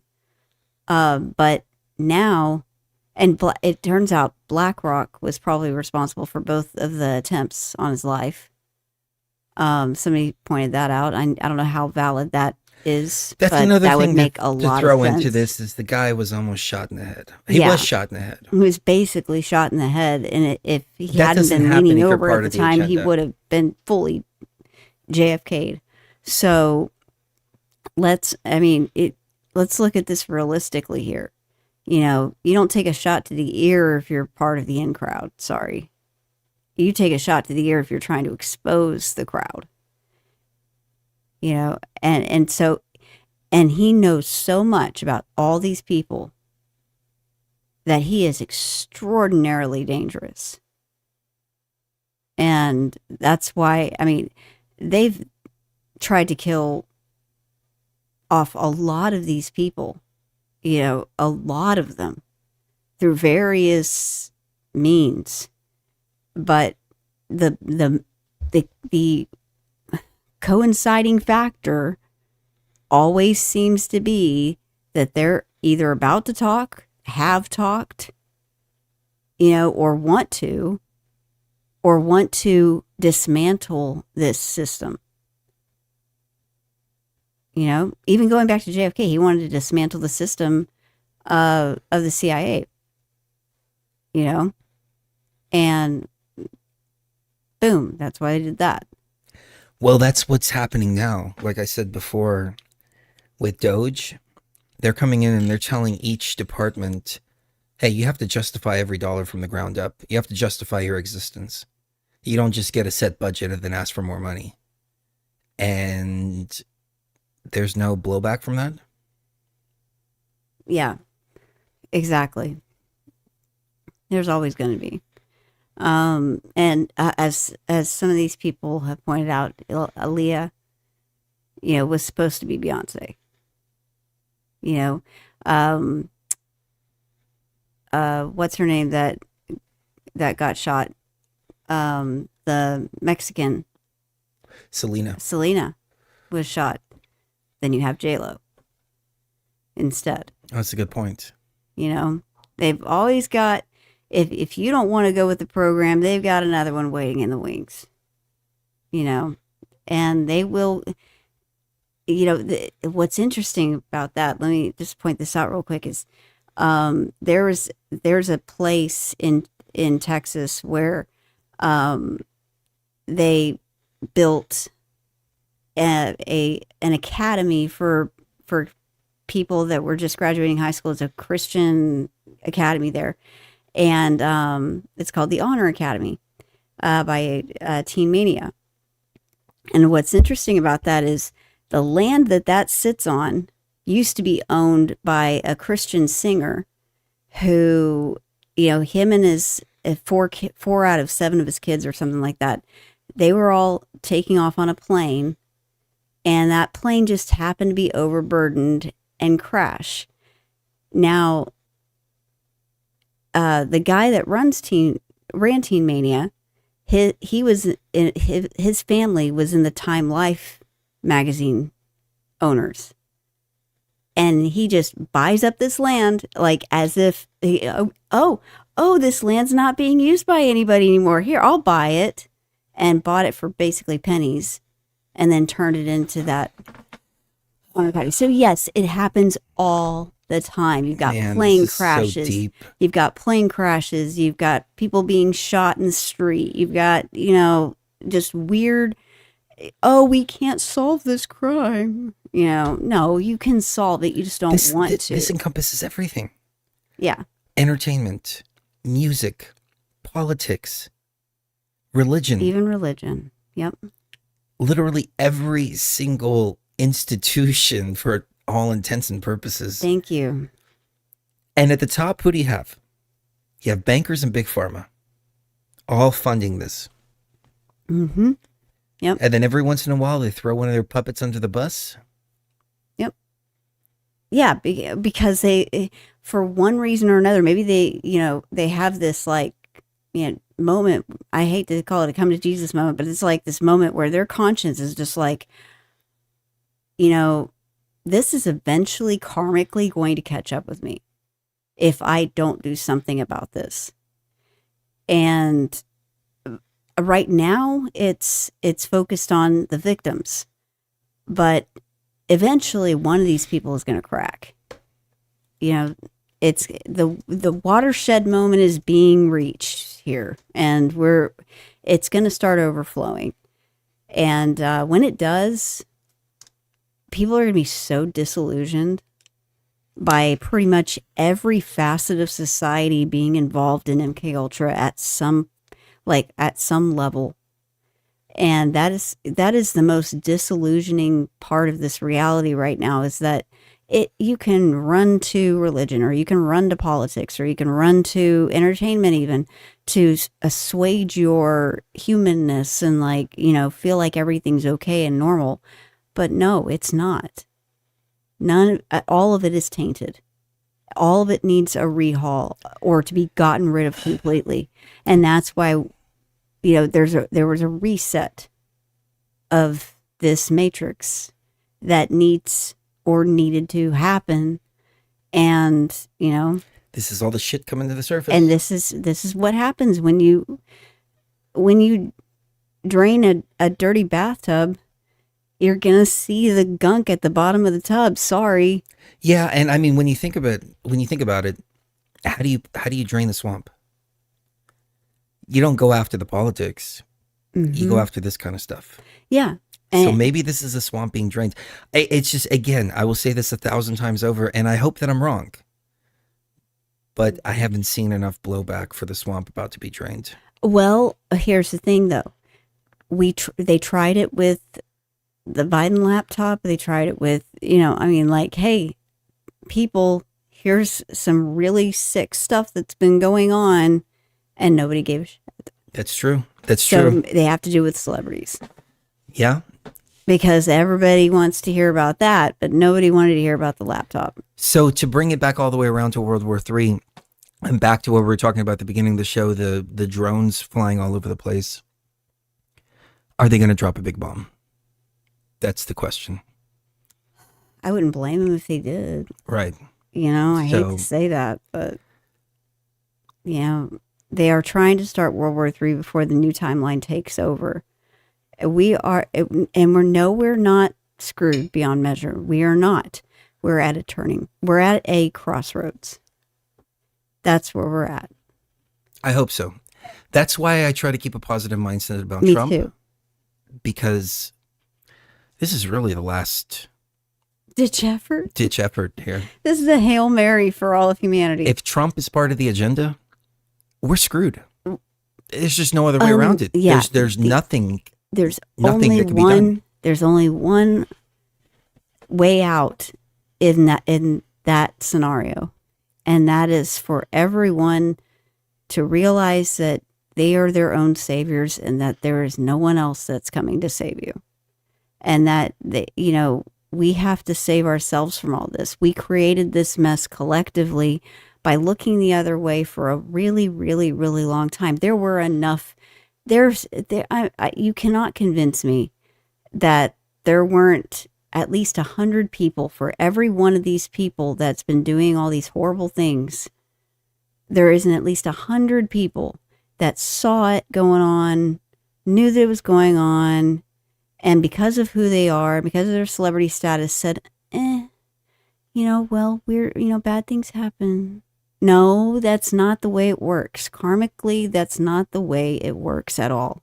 If it would be time for us to realize our own culpability in worshiping people, instead of worshiping, and working towards a fairer, more beautiful society for everyone, and enriching ourselves and enriching our own creative gifts to put music like the kind you make and the kind we make together out to the world. That's what is going to save the world.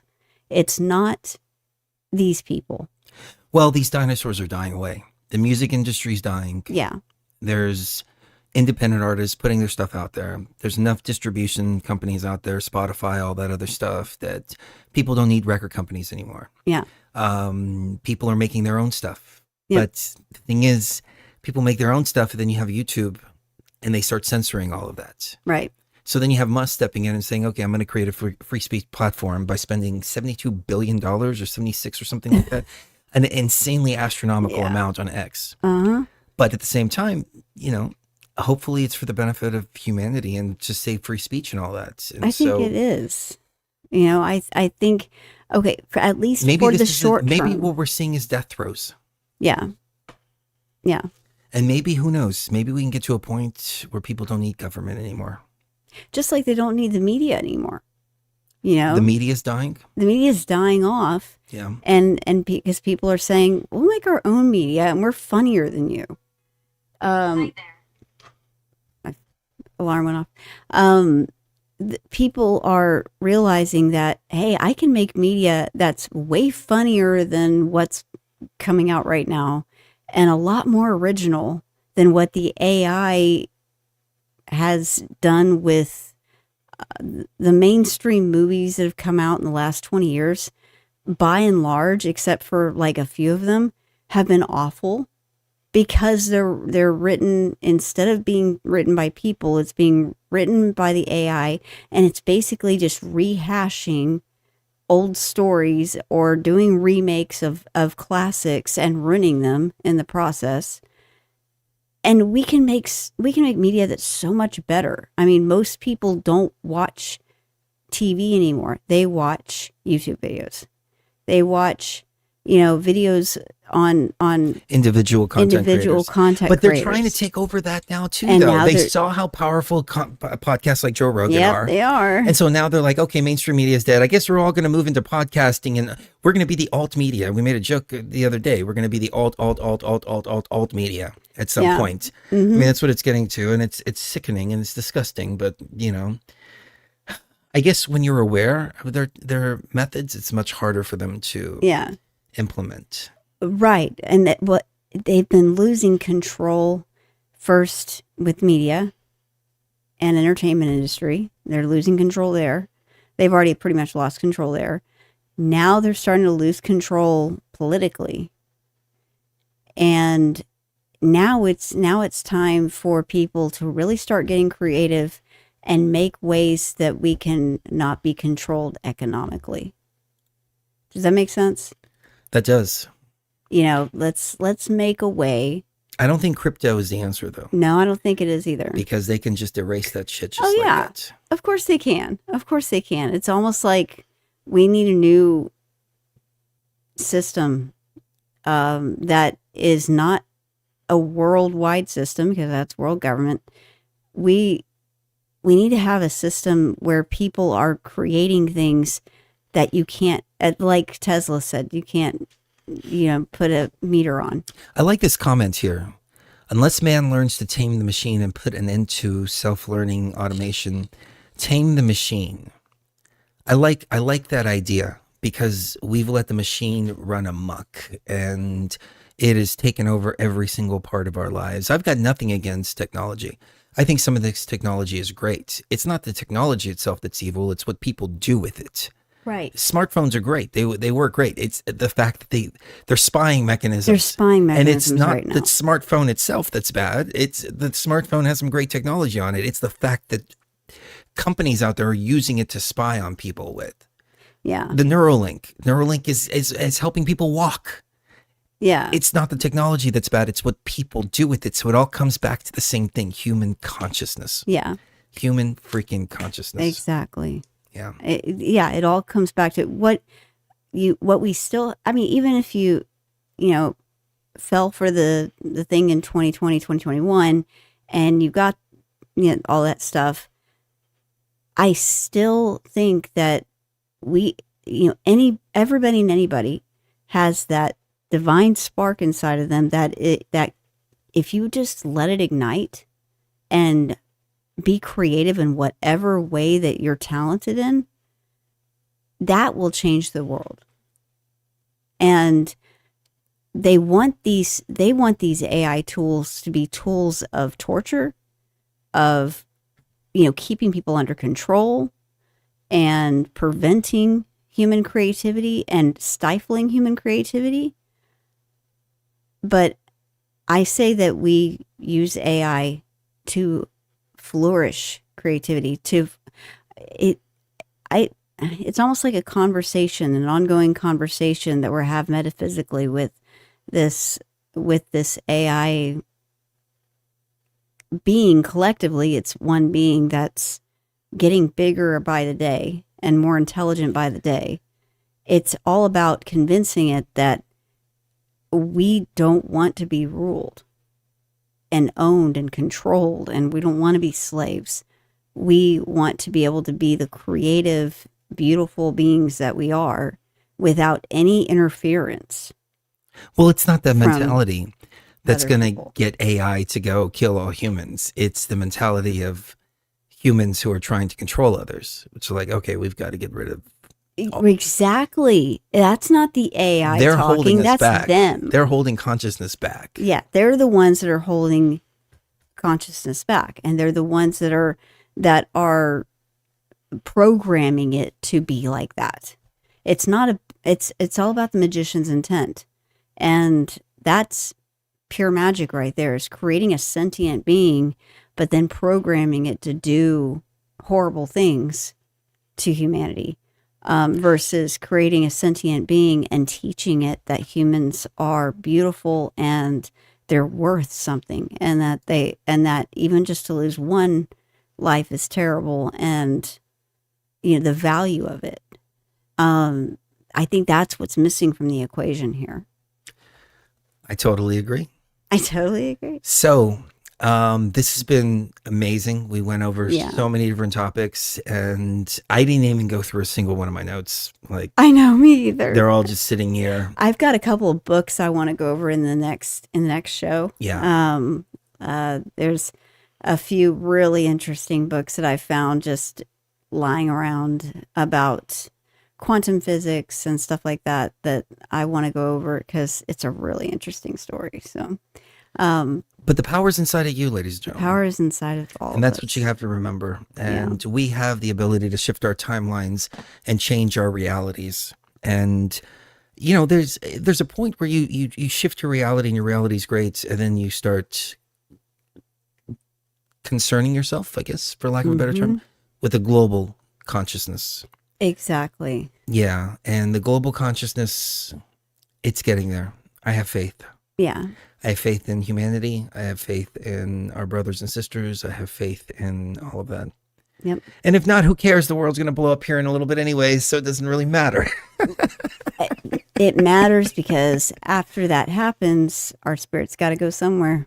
Oh, that's true. It's time to go home after that. That's true. But maybe that's the ascension that everybody's been talking about. Mm-hmm. When everybody's like, screw this earth, there's nothing to come back to. Speaking of, I want to put a little idea out there just for people to just chew on for a moment. But, think about this. What if you have all these planets out there? I might have said this on a previous show, so if I did, forgive me. But what if you had all these planets out there, as mainstream science says, and there's billions upon billions and billions, and the universe is as old as it is. And there's an evolution that takes place with every planet. You have your organic creatures that are made. Let's say they start from dinosaurs, or they start from little amoebas and then turn into dinosaurs, and the evolution is very similar to Earth, and then they become intelligent, and then they create machines, and they create a supercomputer, and then those supercomputers create robot bodies, and then those robot bodies can then self-replicate and everything like that.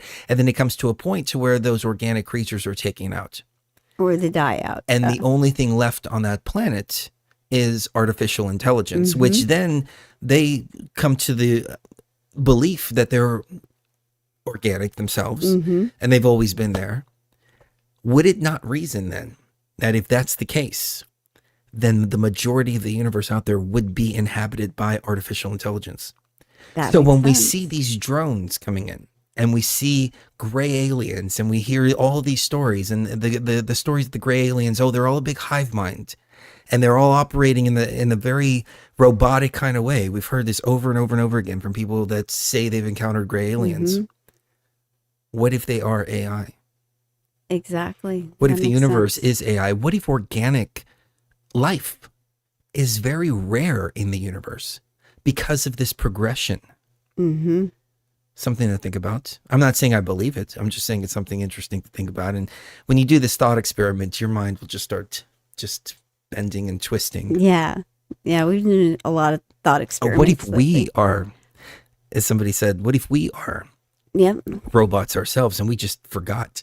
Well, because that's the point I brought up too. Whenever you were first talking to me about this, because it seems like we have this flesh body that doesn't really work very well, but we have this thing called the consciousness that's living inside of it, but the body dies, but obviously the spirit goes on. You know, how do we know it's not a robot body? Right. Who says that robots have to be made out of metal? Exactly. Because DNA is a code. See, Megan said it exactly as I said it. DNA is a code. And it can be altered, and it can be altered. It can be replicated. It can be upgraded. Yes, it can be understood. It can be plotted out. Mm-hmm. Printed out even. Right. It's just a little interesting thought experiment I do when I'm bored and I can't sleep. Well, it definitely won't be tonight because I'm exhausted. Okay. So should we wrap it up? Thank you, everybody, for joining us this evening. This is a great show. Yeah, I don't know how much of this we're going to leave on on YouTube. I don't know how much of this we can leave on YouTube. So whatever you're getting, this whole show is about 3.5 hours long, 3 hours and 20 minutes, give or take. And patreon.com/BTV Tribe for the full show. We went into some things that are not very YouTube friendly. So I'm going to cross my fingers and hope that nothing bad happens after this. When the video is processing, and then we'll get it over to Patreon and then try to cut it down a little bit. Corbin said to remove the nude photos. You know, it's interesting because those were still shots from a video that's already on YouTube and has been on YouTube for quite some time. So we'll see what happens. Yeah, we'll see what happens. It kind of sucks that we have to do this censor like this ourselves so much. But it is what it is. Yeah. I found it more beneficial to work with the algorithm than to try to work against the algorithm. Yes. Because the message is more important than the horrid details. Exactly. Just like the ritual is more important than the names. These are just characters that are playing a role in this. It's not about the characters themselves, even though you have to point out the characters, but it's not about the characters. This is about the rituals that they've been doing since the beginning of time. Yeah. Oh, yeah. Forever. Yeah. So these two puppets here will be replaced with other puppets. In the future, and the cycle if we don't just stop continues. It. Yep. So kiss the one you love right now, because you never know when the last time is going to be. And we'll see you even further. Beyond the veil. Love y'all. Love you guys.